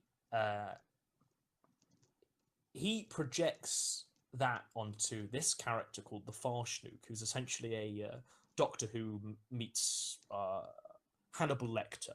I think that's the way I could sort of describe it concisely. I described it as Doctor Who meets the Slender Man. Yeah. But basically, the Farschnook started off as Jahans. If you go back and read like the earliest works, it's essentially the Farschnook is Jahans' imaginary friend at school, and he's like the culmination of all of Jahans' dark impulses. He should have like slammed that kid's face into the ground, even more, and killed him, or he should have stood up to those bullies more. He should have wiped them all out genocidally and stuff like that. And what the Farschnook is, it's like he calls it an eldritch entity, and I'm not sure what that means, but I think it's like a godly figure It's who can reincarnate. I can actually tell you what that. It's a eldritch was a word that Lovecraft used all the time to describe his creatures. And if you're not familiar with Lovecraft, he's like Cthulhu and all that shit. Okay. Yeah, he was a writer in the early 20th century who was probably, I would say, the most imaginative science fiction author of the 20th century, because his interpretation of alien life were these impossible to understand monsters who lived out in the great void of space, and you literally could not look at them because the very sight of them drove you crazy. So when he says eldritch entity, it's another way of him. It's become a shorthand for it's another way to say God without bringing to mind virtue. Yeah, I mean, the way you've described it, I suppose that's the perfect word that Johans could have chosen for the Farshnuk. Yeah. Um, because this is so this Farshnuk, it travels. It's Doctor Who. It travels around in like a TARDIS called a septagonoid, Is that what the and it doesn't. septagonoid is? Yeah. It's just a TARDIS. Holy Um, shit. I thought the yeah, it, septagonoids were like floating diamonds that shot lasers. no, it's just a TARDIS. Holy shit. I watched that whole fucking And septagonoid video, and at no point did he ever explain what a septagonoid was. um, I watched it yeah, with so someone else, and they didn't know what it was either. It's insane. it yeah, it's a TARDIS what the Farshnuk travels in, and the Farshnuk doesn't just travel in this universe; it travels in a multiverse. So it can travel all across everything, time, space, and all the boundaries between the universes. And the purpose of the Farshnuk, believe it or not, isn't any sort of grand quest to sort of fix everything or do anything else. It's to specifically uh, dominate, miniaturize, and capture, and then cannibalize uh, women he meets on Earth. Uh, Women who are in their early 20s at university, who are strong and independent, who, by the suggestion of this Farshnuk, will become toys. And a generic Jahans fiction, and it's the plot of almost everything he has, is that the Farshnuk will arrive on a university campus, we'll sort of see a woman across the campus walking around. He'll go up to her and then sort of charm her into becoming his sex slave, being miniaturized, and then being eaten. But what it always starts off as the Farshnuk saying, you have your consent to do this, but when it happens, you cannot complain. And Jahans is very big on consent. Like the planet that everything like takes place on isn't really Earth. It's called Choice World. Yeah, so all of the women have a choice, and this is from his like feminist left wing, roots. This is how he rationalizes it. If all the women have choices, if they all give their consent, then everything that happens in the degenerate pieces of fiction is fine. It's all okay. It's got to be rosy. So what happens is like one of these girls will always, and it's always a girl, and it's always white, and they're always blonde, and they always dress like prostitutes. That there's never any deviation from this. There are no male sylphs, there are no black sylphs, there are no coloured sylphs. And I asked him why on this occasion, when I interviewed him, why there weren't, and he said, he wants them to be pure, which is just, it's mental from a guy who doesn't see himself as right wing. It's an incredibly Nazi thing to say. Like only the blonde, like blue-eyed whites are the pure ones. That's so bizarre. Yeah, it's awful, really. And what these girls will do, they'll sign this contract, and then they'll become this guy's the Farshnuk, and the Farshnuk, don't forget, is just Alex. It's Jahans, Doctor Who, and Hannibal Lecter together. It's like the idealized version of himself he's got in his mind. Yeah, in my head, I always sort of picture him more like the Slender Man, but in the stories, he is just a person. Yeah, and he's just Alex, really. He dresses like him, when he's suited up. The way he describes the Farshnuk, it's Jahans. I will say, fantasy. As a quick aside, when you sort of like give the footnotes version of his stories to the listener, it may not sound that insane, or it might even sound interesting, because there's something like the idea of like this man who's so, I guess sensual that he can trick women into being his slaves willingly. That's effectively what Dracula is too. The thing about it is, and I kind of want to draw a parallel to another lolcow we've covered, a guy named Jerry Pete, who had this several 100,000-word My Little Pony fan fiction called Stockholm Syndrome. You can already tell that this is going to be a great little tirade here, just starting there. Called Stockholm Syndrome, that had like an immense amount of pedophilia in it. And when people would bring it up to him, he'd say like, "No, the pedophile gets killed at the end. It's anti-pedophilia." But it's not. It's It's the way the subject matter is handled in the narrative. Like, Law and Order is anti-sexual assault because you never see the sexual assault. You see the fallout and the heartbreak it causes. You know, like the greatest war movies of all time don't actually have a whole lot of war. Like, there's no real war in Apocalypse Now. There's no real war in Full Metal Jacket. It's the way it affects the people around them. And Jahans' works are they're smut, straight and clear. The Yep. narrative around them is the pretense of a story, but it is about describing the acts for him. That's why he writes them. Yeah, yeah. Well, exactly. Completely that. Um, with with these women who do sign these contracts with this like suggestive Dracula figure, um, they don't quite know the full extent of what they're getting into. But Jahans, in one of his stories, right? It's a typical. They're all the same story, but like in one of them, uh, she goes away and she says, you know, I don't want to sign it. And then she goes to apply for like universal credit or something. And then she's told that she can't get like this universal basic income. And so, you know, penniless and desperate, she goes to him and says, you know, I'll sign your contract as long as, you know, I've got somewhere to live and stuff like that. And, you know, Jahan slash the Farshnook is like, you know, you've got to sign this contract. And then the moment she signs it, he's like, you know, now you have to be miniaturized and then put in a box because I'm going to make you a toy. And what every single woman. Oh, by the way, these people, these miniaturized women, are called sylphs, and every single one of them is cannibalized by Jahans. If you actually read these things, he talks about how he'll take one out of like a toy box on a chain and take it, you know, across the universe to like a Wereshark restaurant, and they'll sit down and Jahans will, you know, order like 5 courses of like desserts and chips and steak and stuff like that. And then he'll eat it with a sylph. You know, he'll eat it with one of these women that he's cutting up, or he'll have like a sylph on a spit to rotate around. But he says, you know, all of this is fine because the women don't die; they just regenerate.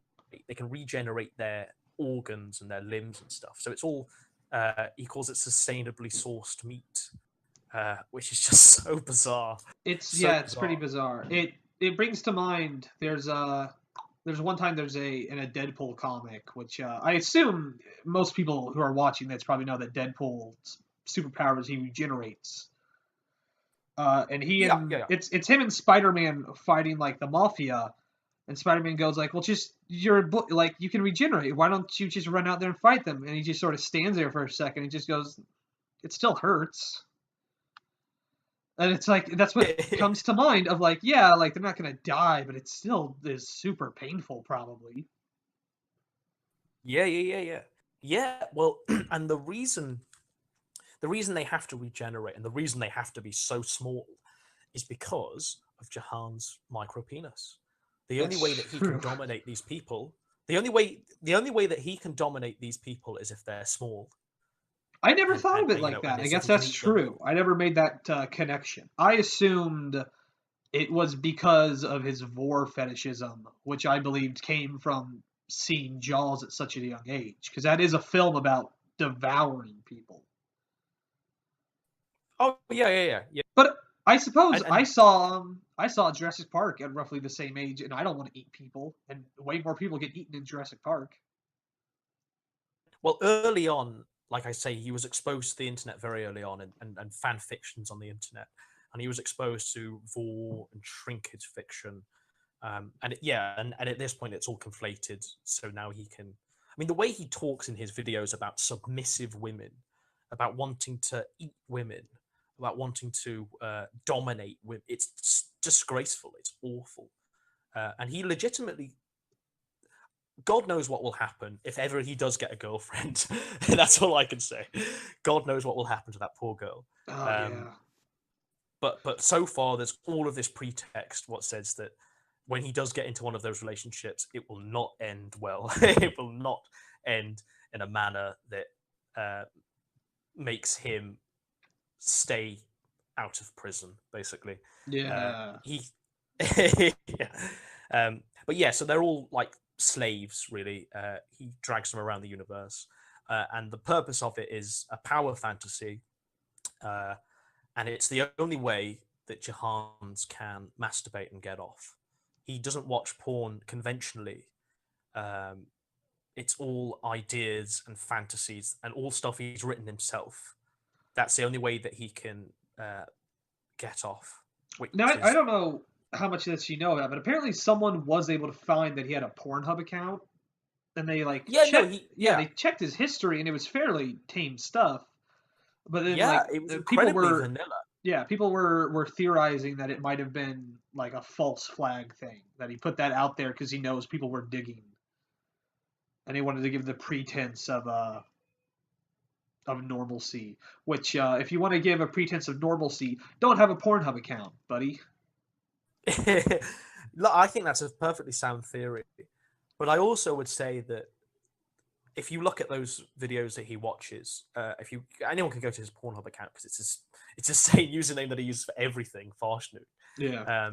But if you look at those women, it's incredibly tame. It's all lesbian stuff. There's no man in there because he'd feel threatened by a man, and they're all quite petite. And they are the sylphs that he described. And also here's quite an interesting thing: none of them are of any different color other than white and blonde. Right. Again, it just sort of shows inside the man, really, inside the monster, inside the mind of madness. I wonder Um, if because of the Kelman syndrome, I wonder if he really identifies more with women than men in general. Like maybe he, Absolutely that, yeah. I wonder because to again, yeah. the irony is that in his power fantasy where he's dominating women, is that he himself wants to be dominated. That's his that's what he wants. But because of his like tic tac penis, he can't dominate. So he's quite self-loathing. It's quite an autonomy that's a dichotomy that's perverse and an insight in Jahans' soul. To give And yeah, to give a little sidetrack here. This is something I was thinking about earlier. Is like with the Kelman syndrome thing, because it does seem so clearly that he was effectively a woman for so long. When that sort of came to light in the poll threads, was there like a weird like watershed moment about transgenderism on poll or anything like that? Did you start seeing people who took like maybe transsexuals have a point that they were born wrong? Because he seems to legitimize a lot of the claims of the transgendered community of like he does seem to have in all ways but physical been born a woman. I think back in those days of Britpole, people just correlated his lack of testosterone with his lack of right wing beliefs. Right. The fact that he wasn't red pilled was because he had no testosterone, and that's why we wanted him to get testosterone. Right. I think there was no like legitimizing of the transgender. I don't know. I don't know. It's good. It's a really good question, but Yeah. Of just the certainly idea of like someone not thinking transgenderism is a real thing because they've never seen it, and then seeing this person who is so clearly a woman, except they swear to God they have a penis. Is like it would I would imagine it would be like because you see this all the time. If you're like me and you've spent a lot of time watching documentaries on the Ku Klux Klan, where they like meet a black person for the first time and they're like, "Oh shit, it's just a person. I've been wrong the whole time." I'm just curious if it is like a thing of like someone saw Jahans and then was like, "Wait, maybe there's a point here." I'm not sure. I'm not sure, but I think anyone watching Jahans and thinking that Jahans has a point really, really, or anyone feeling any sort of sympathy or empathy for Jahans really, really needs to watch a bit more, and then Well, they'll yeah, start to then you ration the start thing. digging in. I bet, Yeah. yeah, like if that point comes up, then you learn about the Farshnuk, and it kind of you're Yeah. too you're too So preoccupied to worry essentially, about it. Would would Jahan this fan fiction. real quick though? Do you think Jahans would be a happier person if instead of getting testosterone treatment, if when he was somewhat younger he decided he wanted to be a woman? I think he'd still be the same person, really, because He'd still be the Jahans. same shitty person, but would he at least be happier? You know. Well, I mean, Jahans is a woman. I don't know. I guess it's a hard Because question, but it I sounds like yeah. so much of his personality and hedonism is based on the fact that his genitalia is so small that he can't really do anything. But if he's a woman, he doesn't really have that problem. But in Jahans's mind, he sees himself as a man. You know, he sees himself as as a romantic charmer of women. It's just that he's trapped in this titted vessel, that he can't really do anything else. I guess that's true. But like going back to that fan fiction, it's not just in complete misogyny. It's not just shrink. It's not just vor. It's not just cannibalism. It's also like bestiality and tentacle porn and all of this degenerate shit. All of this horrible horror. It's like every worst thing on the internet you can think of, all collated into this weird ass narrative that Jahan sees as like a legitimate way to channel his thoughts, and he sees it as literature. He honestly does. He sees this stuff as up there with, I don't know, Dickens. He really sees it as part of a canon of a larger whole, the multiverse. Yeah, Um, the microcosm of Jahan's his like in his head, like what he creates is what took Japan like several hundred years of intense sexual repression to create, and he managed to do it on his own. He but does when I was looking through for the podcast, he does in some of his reviews that he did when he was younger, he does seem to talk a lot of shit about oh more yeah, and that's like not well changed really. liked series like Watchmen in particular. I remember him being very much against, despite never watching it or reading it.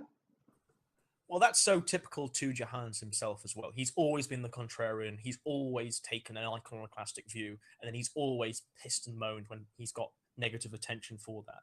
He always sees himself as in the right, and everyone else as Nazis or oppressors. It's a horrible persecution complex he's got, but he loves it. He loves to be dominated, and he loves the interplay between it all. I'm going back to the Discord group now. So we've started to uncover all of this fiction, and everyone's like, okay, next time he's on, we're just going to talk about this fiction. We're just going to get into it. We're just going to like really, and he goes into it proper, and then you start to see that his worldview, he sees his fiction as real, and by that, he believes in the idea of a multiverse where you've got loads of different parallel universes all working tangentially to one another. Right, the Um, parallel worlds theory. Yeah, so therefore, in his mind, he thinks that therefore there must be a place for his fiction as reality in one of these universes. And I'm not joking when because I was shocked as well when I asked him this, You know and I what? said, I would be shocked, but again, this is something that Christian also believes. yeah, yeah, yeah. But I so I asked him. Yeah, Well, I I asked joked him about like, this. I joked about this on one of our podcasts recently, I think. But when Trump got elected, Christian updated his Facebook by saying that we should have elected Bruce Wayne instead, because he thinks they're a real person, like they do exist out in the universe somewhere. yeah, And it's shocking, isn't it? It's just yeah, shocking. it I think a is. lot of it is them spending that they spend so much time, like Jahans especially will spend so much time in this multiverse that for him to carry on, I suppose he's got to believe it's real. He's got to It's believe in it, really. it's a somewhat common thing. I've seen this in a couple different interpretations of it's the common thing of like in an infinite universe, it's not just that every possibility can happen; it's that it will happen. Which Yeah, is yeah, yeah. which is a large misconception that just because something is statistically possible does not mean it is statistically inevitable, even in infinity. But the odds of the Farshnuk existing as he describes it is not impossible. Well, it is impossible because like he's basing it on the thought that like the universe will spawn this creature, but there's no scientific evidence for that. But there is the thought that human beings through through collective belief can influence the universe. Um, you've seen it. The But this most is just recent. Jahans in his bedroom. That's true, but there's the most recent version of this is meme magic, which is the belief that because 4chan believed so hard they could get Trump into the presidency, they did. Um, but even before that, there's like so there are people who perceive who there are people who subscribe to the theory that you as an individual are connected to a like universe and that you're not creating ideas from nothing, you are drawing from actual existence. I think Philip K. Dick believed that actually. It's quite interesting, and I do think that Jahans's multiverse is based on sound sci-fi concepts, but I believe that's all just bled through like Doctor Who. Yeah, because the You know, multiverse is a thing in I don't Doctor think he Who actually has and other fiction. studied. Yeah, like I mean, in But one yeah, of his but like, recent I don't think he's actually videos, studied any sort of theory. yeah, he's only ever like gotten what he's gotten from other fiction. Like his basis for the multiverse is BioShock Infinite because that touches on multiverse theory. But he doesn't understand like the more complex ideas. So like when I play BioShock Infinite, because I've read a fair amount about multiverse theory, I have all these problems with it and its interpretation, but he doesn't because this is the first time he's being exposed to it. Well, Jahans just sees it as real. I mean, if it Yeah, doesn't happen in this universe, then surely it's going to be real in some sort of universe. it So is. what he's doing, but what that means is that his fan fiction isn't just a degenerate wank fantasy. It's got real purpose and meaning in another world. So therefore, Jahans's legacy will live on, if not in this world, in some sort of weird parallel dimension, There's a which goes to there's a theory. Hold on one moment. Give me 1 second here. Okay, bye. Sorry about that. There is a theory among schizophrenia is the idea that schizophrenics will sort of absorb in popular culture their delusions. So in the 60s and 70s, schizophrenics would always talk about aliens. And in the 80s and 90s, they would always talk about Satanists. And in the 2000s, they always talk about terrorists. Um, and I don't believe Johans is schizophrenic, either on my own theory or actually diagnosed. But I do think it highlights a form of human thought, which is to sort of build out of culture a boogeyman yes, that he I, has I completely agree. that he has built Right. for himself. So it's not UFOs or whatever, but it's Nazis and Daleks Yeah, and whatever yeah, the yeah, fuck and else. were sharks and Contravoxi and stuff like this. Yeah, absolutely, absolutely. Fucking were Because, like I sharks. say, he believes all of this is real in some sort of weird parallel dimension. So all of these thoughts he's thinking that whilst degenerate and whilst they're real in some sort of thing. And upon discovering the fan fiction, the Discord group just peaked and we're all. It was incredible. It was a great funny time. And then bringing this stuff to Jahans, these questions, and then watching him sort of squirm because he'd never thought about the inner workings of his fiction before. Because we were like, oh, do sylph bones dissolve? Like, how is he, how is he eating these? He hadn't thought about it. And that again, I think it highlighted his just misogyny against these women. But what happened? Like one of the most fantastic things about this whole saga was it wasn't just Jahans. It soon became apparent that Keith, his father, had a YouTube channel, and on this YouTube channel, he pretended to be a fictional author who had written this book called Coggrill's Mill, which is Keith's fan fiction of himself, essentially, wandering around like the English countryside, drinking cider. And this cider, like he was describe it frequently throughout the book as absolute nectar.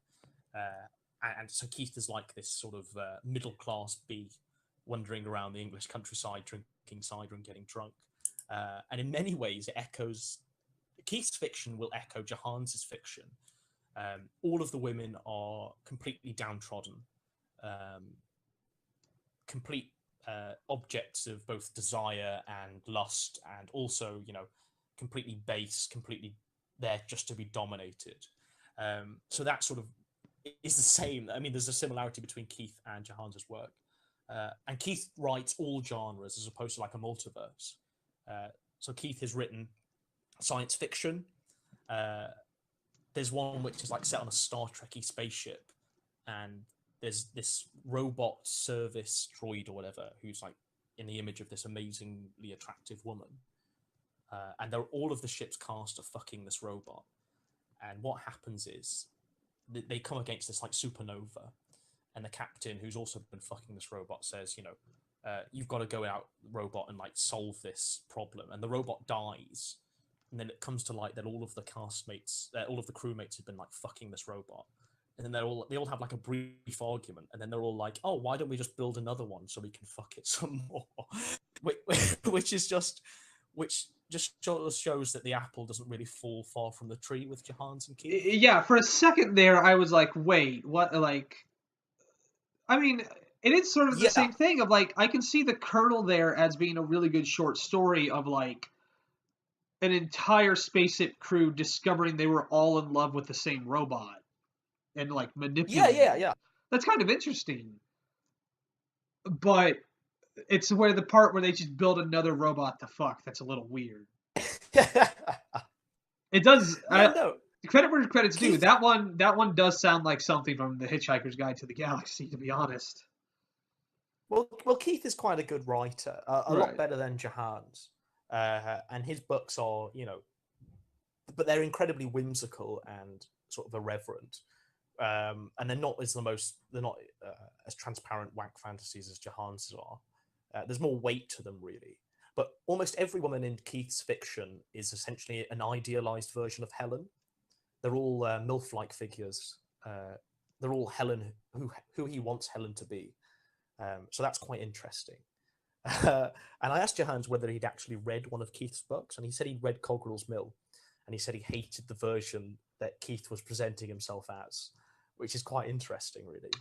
Because I listened to that interview, and I remember him saying that he had read one of the books. I didn't know that his father had written like fiction. I assumed Jahans like tried to read a microbiology textbook or something and like didn't understand it. I didn't realize that there was like actual fiction that his father had written. Oh yeah. There's a lot of it. Yeah, there's Coggrill's Mill. There's one called Bike Traveling Man. Bike Traveling Man is an autobiography of Keith, an idealized one, because Keith in his youth he went around America on a motorbike, and this book essentially chronicles Keith going from town to town, picking up like whores at a truck stop. Carrying them around on the bike, getting drunk, you know, living like a sort of easy rider, Sons of Anarchy life. It's really hilarious because when you cross that to now, where he's got this Calman's son who's like bullying him in the house, it's sort of a jarring juxtaposition. Yeah, that's super weird. But like, yeah, so the Discord is like fascinated now, but. Almost equally with Keith as they are with Alex, and Alex is getting Jahans is getting more and more agitated. He's doing loads and loads of videos. He keeps coming back to this Discord group, doing long chats. I can see like him seeing the Discord as like, yeah, they're making fun of him, but they are paying attention to him. But now that they're moving over to his father, it must be like this bizarre. Like even in like his fame, his father is still somehow overshadowing him. Well, yeah, this is it. This is exactly it. Um, yeah, because Jahans just thinks he is himself now. He just thinks that uh, he's risen above his surroundings, but he hasn't. Jahans is everything and more. He's not just an autistic kid in his bedroom ranting. It's everything. It's the whole picture, which is what I wanted this like history of Jahans' guide to Jahans to be. I didn't want it to just be one facet. I wanted the people to realize that there's way more to Jahans than just one thing. Um, but yeah, this Discord, it was it. Words can't really describe how creative it was. Out of Jahans' immobility, out of his neatdom, out of his complete inertia, there was a lot of creativity being made, a lot of memes, a lot of videos. There was a documentary that I'd started with this guy called Patrick. We got a really good thing, but we ditched that because Jahans. Well, I'll sort of go into like this now. Uh, Discord group was great. We were doing like watch-togethers. We were again like there was a like organization for the first time in like a Jahans fandom. Yeah, There was like a website. you'd be amazed how like when you get someone like Johans, people can leech like really great creativity out of him. Absolutely, You saw absolutely. that with Chris for a very long time. You sort of see that with Darkside Phil and how people. I don't know if you're familiar with Phil, but he is a dude who just plays through video games, and people distill his like playthroughs into 2 hour videos of him just not understanding like basic concepts. I was watching one earlier today where he was playing Resident Evil 7, and he's like, "Oh, so if you shoot them in the head, they take more damage." And then it's just a comment like, "Of course, that's every fucking video game that's ever been made, Phil." There's literal weeks of him playing video games, and it's bizarre.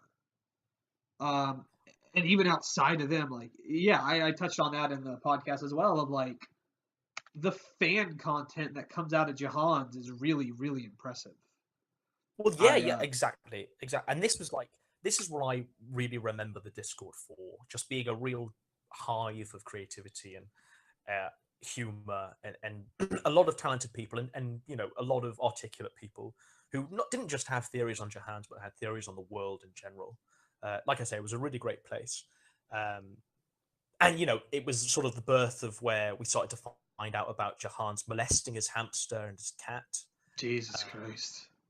and he would openly admit to this Real in his quick, forum posts. the hamster thing, because when someone posted proof Yep. of it, it was a DeviantArt comment that he had made on someone's post or whatever, maybe his own.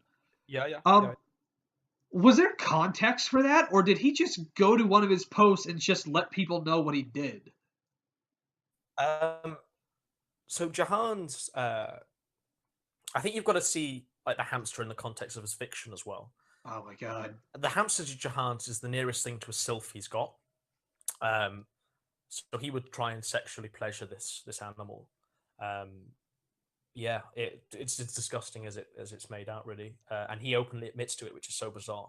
Yet when Yeah, something comes jeez. along, like a fan fiction that wasn't written by him, he suddenly, it's all nuclear balls to the wall. But when like people discover him like uh, molesting his hamster and molesting his cat, then he's fine with that. Isn't that what it's so bizarre? It's so bizarre. But yeah, no, the animal abuse came to light. There was a boyfriend. He had a boyfriend. Just a quick tangent because I don't really want to. Jahan's met a guy on OkCupid or one of these dating sites, and this guy. I'm using Jahan's words here, and I don't really want to dwell on it because if this guy is half the person that Jahans describes, then he really shouldn't be brought into any of this.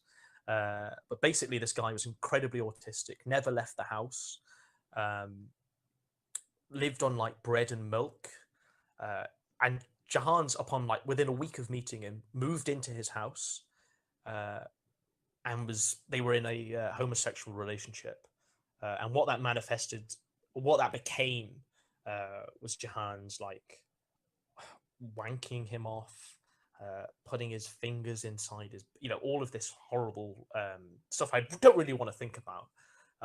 But the dynamic that became was Jahans was like an abused wife figure, and this guy was like a raging male figure. So Jahans definitely was the woman in that relationship.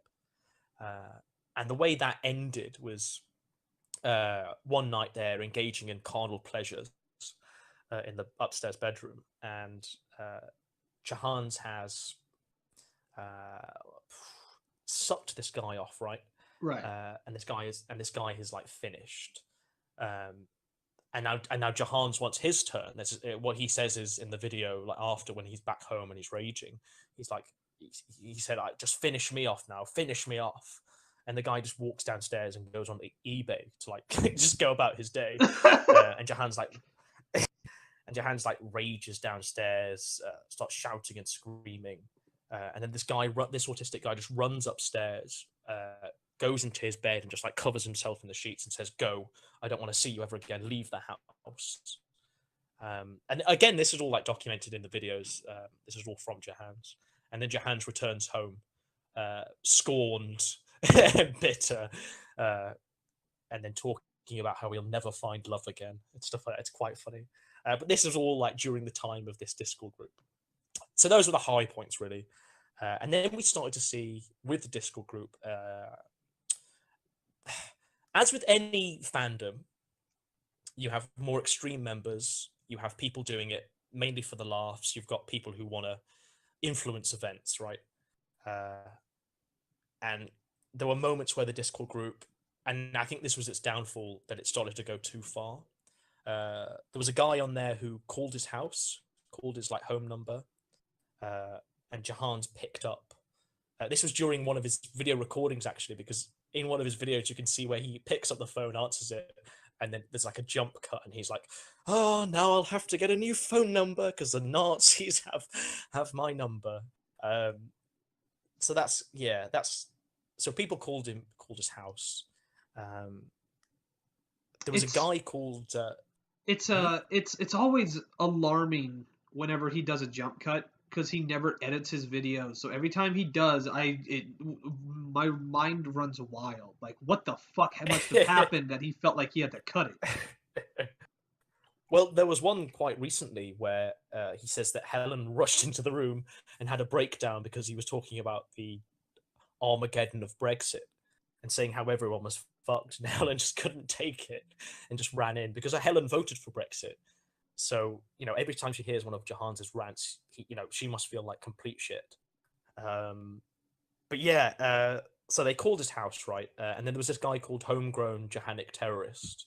And he was like he claimed to be some sort of guy in film, like working in the film industry. And he lives quite close to Jahans, and he went over to where Jahans was in like a supermarket and confronted Jahans and said something awful to him. I still don't quite know the full picture, but Jahans conflated that with the alt-right are now stalking him and will confront him and all of this. And then Jahans like started posting like really, while funny, also bizarre Facebook posts. Because he wouldn't like reveal this, but it all came to light. But he was talking like, anyone stalking me, the police are onto you, and all of this.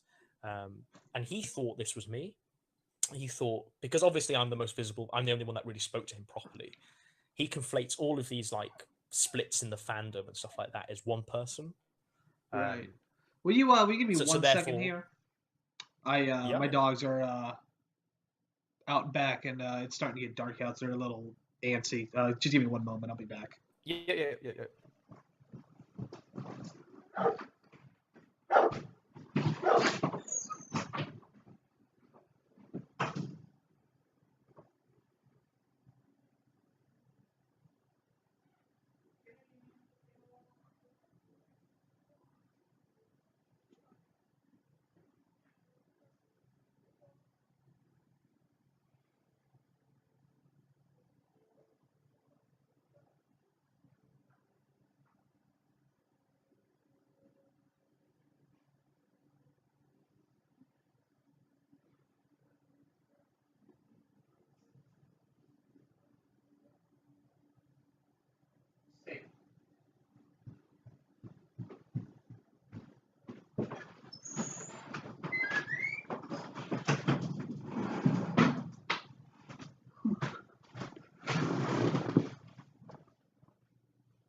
Okay, sorry about that.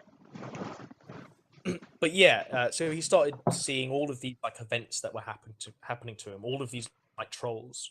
And don't forget, like Jahans has an international fandom.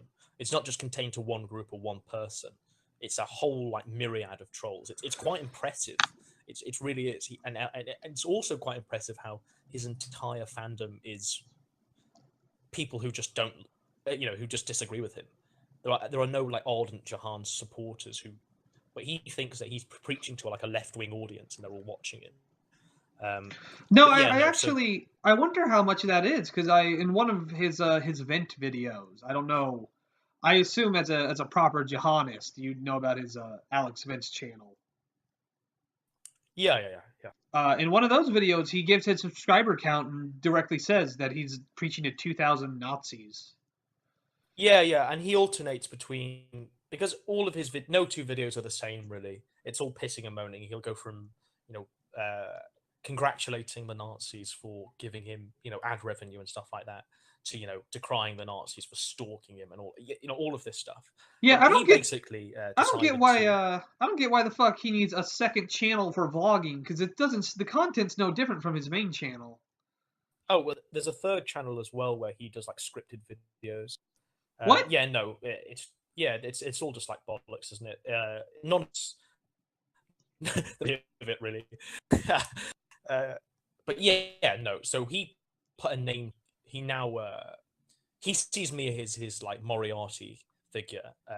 He's written me into the fan fiction now. I'm a Black Adam. I'm one of like the adversaries of the Farshnuk. I'm like a godly figure that's reincarnated. I have like an army of Nazis and fascists and stuff like that behind Now me, and I trolls. heard the term Black Adam thrown around, and at first I thought he really hated the DC Comics character Black Adam. Right. I didn't Yeah, realize no. that it was like I didn't realize this was like Clyde Cash in a real person. Yeah, it's so bizarre. Because obviously those interviews I had with him must have really had like an effect. And I think that he sees every sort of thing that happens to him now as part of uh, the coordinated network of one person. That's me. And again, I think that's his childish view of the world, where he thinks that Trump is just Hitler, and everything that Trump does, everything that people do, these like followers of Trump do, is entirely Trump just ordering them to do it. You know Right. what I mean? There's no difference in his mind. But yeah, he thinks that I'm a total bastard, a Moriarty figure. But I think one thing shattered that, and this was the end of the Discord group, really. One of the girls on there who was sort of running the show, uh, she. Oh yeah, before this there was like a website. Have you all been to it? It's like an esotericjahanist.com, Yeah, esoteric jahanism.com. Jahanism. Yeah, yeah. Where most of the Discord interviews are kept up, I believe. Okay, cool. Okay, cool. Great Yeah, so website, by that's the run way. by Real that's run by like an Australian guy, right. Of and course it is. this Who girl else as would well. run it? Yeah, and I wrote a bit of stuff for that, like some of the sermons I wrote, some of the passages. I want to But yeah, give I don't know who wrote it, but one of the passages for like his sermons or his lessons or whatever is literally just the part of the manifesto from the Unabomber. That's great. Whoever came up with that one, top fucking tier, bud. but yeah, like I say, there was a lot of creativity around the movement, and it was so sad when it ended because basically what happened was this girl who was running the Discord. Um, Again, it was crossing the line of influencing events in Jahan's life. They sent a live tarantula to Jahan's house, um, and this went, this freaked Jahans out. It went straight to the police, and the police traced this woman back to her house and arrested her, and presented to this girl all of these weird things that had been sent to Jahan's house. Um, she was shown not just the tarantula, but pizzas, Qurans, nappies, toilet roll, all of this bizarre shit. I gotta be honest, And the like police. the pizzas, I understand that being a hassle because you pay the delivery dude when he shows up. Oh And no, these were all paid for. These were all paid for in advance. what? Jahans. Yeah, exactly. This is what I'm saying. I mean, there was a lot of kindness. Yo, hold the fuck on. You're telling me if I just talk shit on Trump on the internet, people will send me free books and free food? What the fuck am I doing with this podcast? But to Jahans, this is all Nazis, and they're trying to stop him, and all of this. But yeah, no. So they asked this girl, did you send these people? Did you send everything else? And she was like, no. And she had to explain to them as a whole international, trolldom dedicated to Jahans. What a beautiful day that must what, have been to be a detective at that police precinct. Well, can you imagine them having to sift through watching all of these videos where he's getting his tits out, where he's raging at the Nazis, he's talking about his war, because we aren't the only ones watching them. His family are watching them. He said in the past, the police are watching him actively because there's criminal investigations around him. He is. It's so bizarre the way he thinks that he can just do these things, and he none of his job prospects will be impacted. He can just merrily go through life and just do this reprehensible shit. So yes, she got arrested, and what happened was the police called Jahans while she was there and said, we've got her here. What do you want to do? And Jahans was like, I am merciful. I'm going to spare her, the spider sender of the alt-right. By the way, if we ever put up forums or anything around it came from the internet, spider sender of the alt-right, that's your username. First one that gets it gets a shiny apple. Yeah, and what that did was, because the girl came straight to the Discord group when this had happened and sort of told us all about it, and everyone was spooked. We were like, okay, Jahans legitimately thinks that we're all Nazi, and none of us were really. There was maybe two or three that were alt-right. Yeah, but even just, then, like shit posting.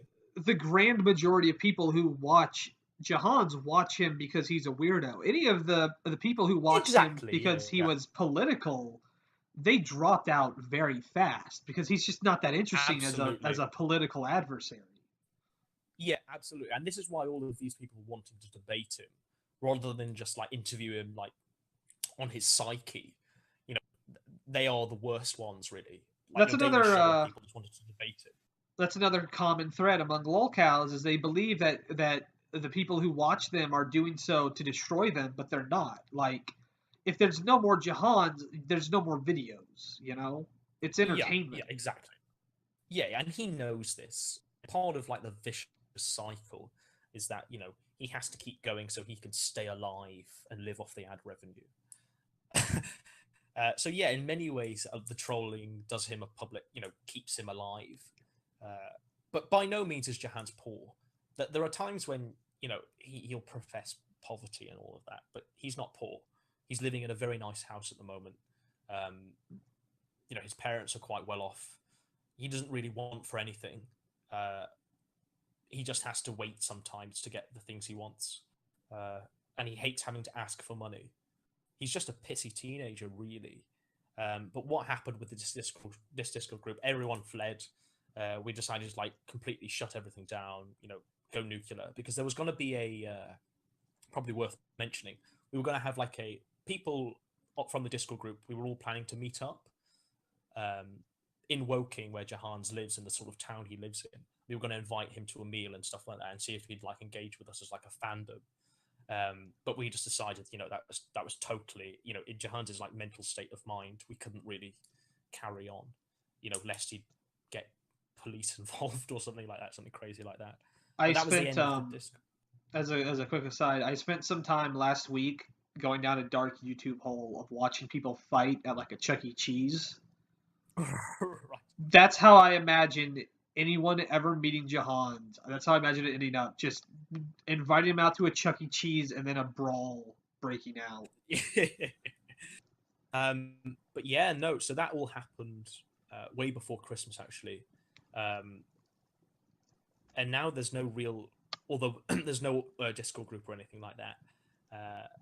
But Jahans hasn't stopped putting out content.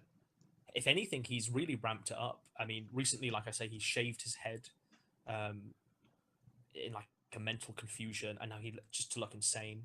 He I'll went be, to a I'll be honest though. I feel like as it's grown in, I think it looks okay on him. I think like it still looks kind of weird under his lighting, but I feel like it's not as bad as it could have been, or as bad as well it has been. the context to that was in the new year.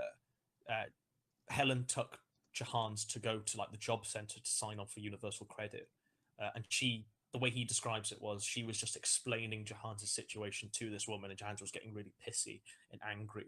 It's like, how dare she speak for me and all of this. And this job seekers woman said, oh, why don't you just do this? And Jahans was like, well, I've tried.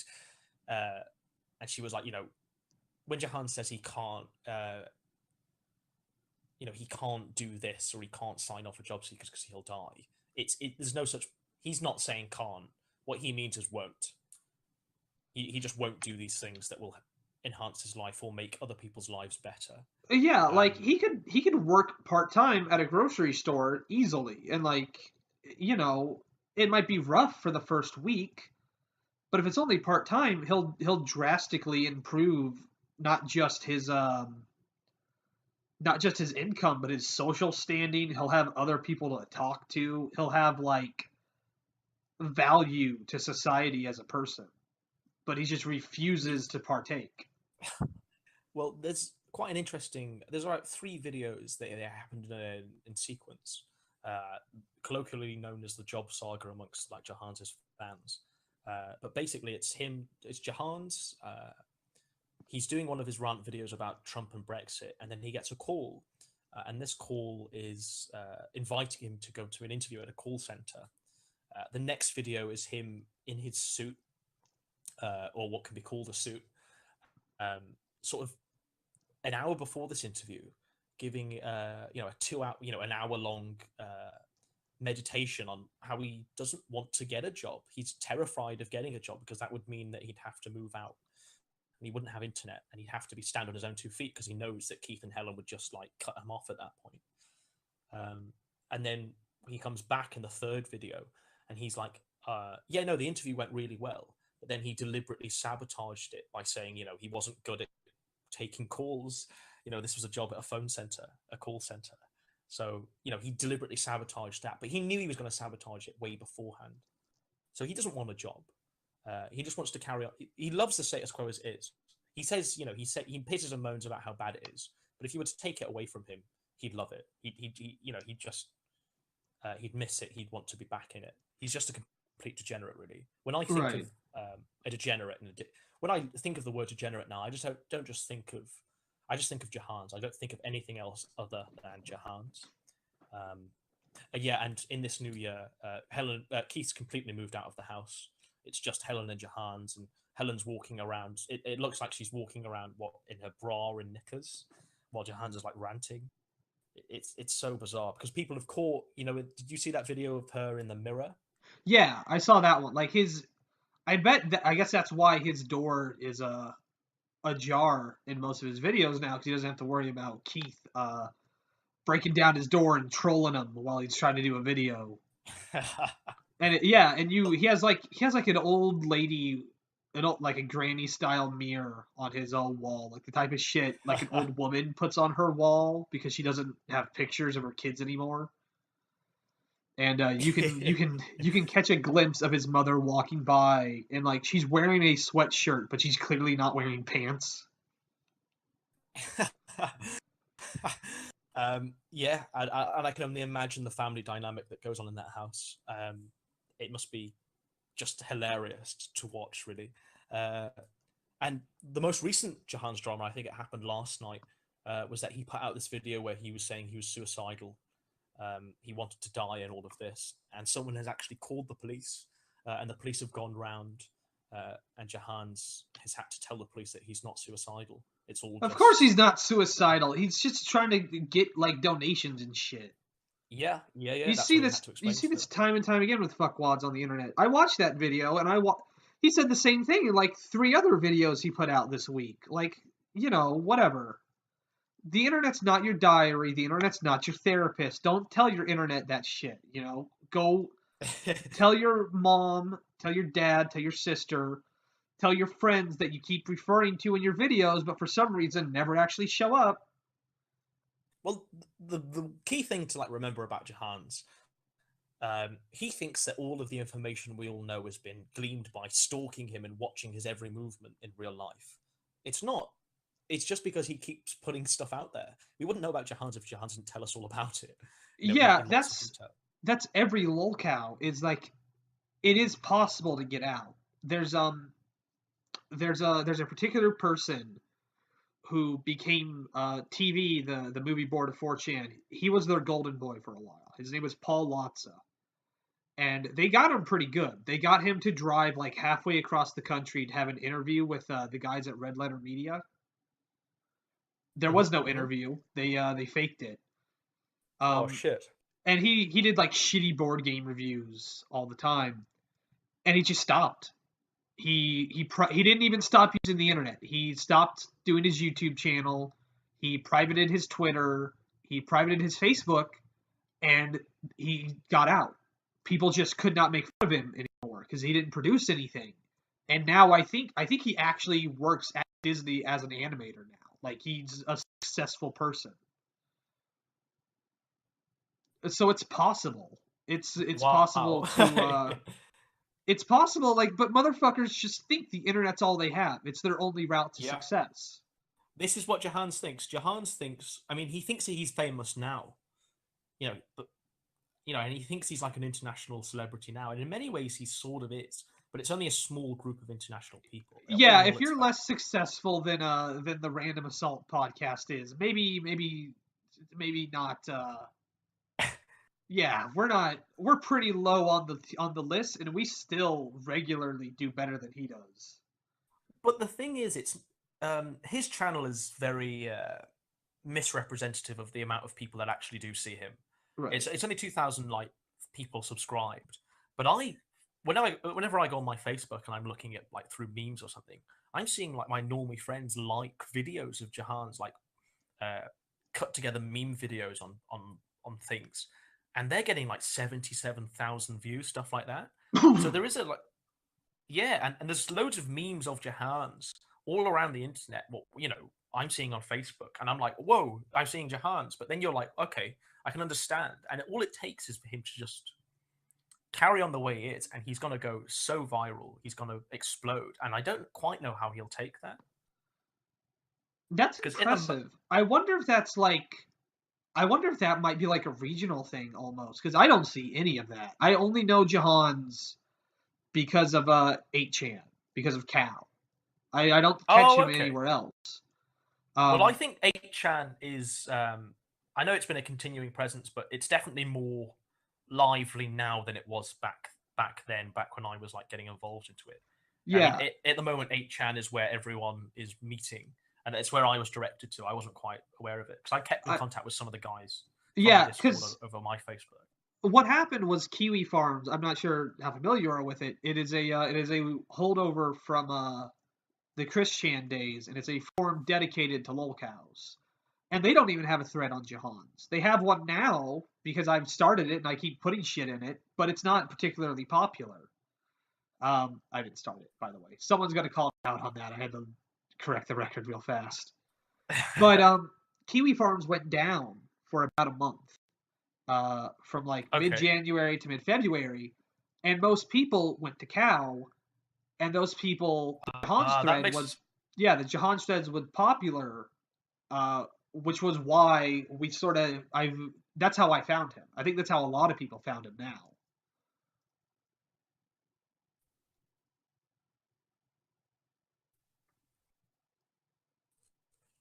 I think, have you cut out? Oh, sorry. You went silent there for a second. It was weird. Oh. Okay. You hear me now? Yeah. Hold on one second. This recording's gone for an hour and 45 minutes. So let me wrap it up real fast. We'll take a quick break. I think my family's back from the store once again, so they're probably going to want me to come down there and help them out real fast. We can meet back up here. Well, I mean, if you want to wrap it up now, because I haven't really got much more to say on Jahans at this moment. But yeah, no, we can wrap it up now if you'd like. Yeah, okay, let's go ahead. If Yep. there's anything else you got, feel free. All right. Well, I'll just yeah, and that's pretty much all that there is on Jahans at this moment. Sort of brought everyone up to date, and I hope that this has been an informative, sort of structured guide, a sort of tour, especially for your audience. Yeah, Because I know definitely. This is you did that last podcast, but I had a few of your listeners come to me and sort of say, okay, maybe there's needs to be some more structure into this, and and I hope I've done that. I hope it's been informative.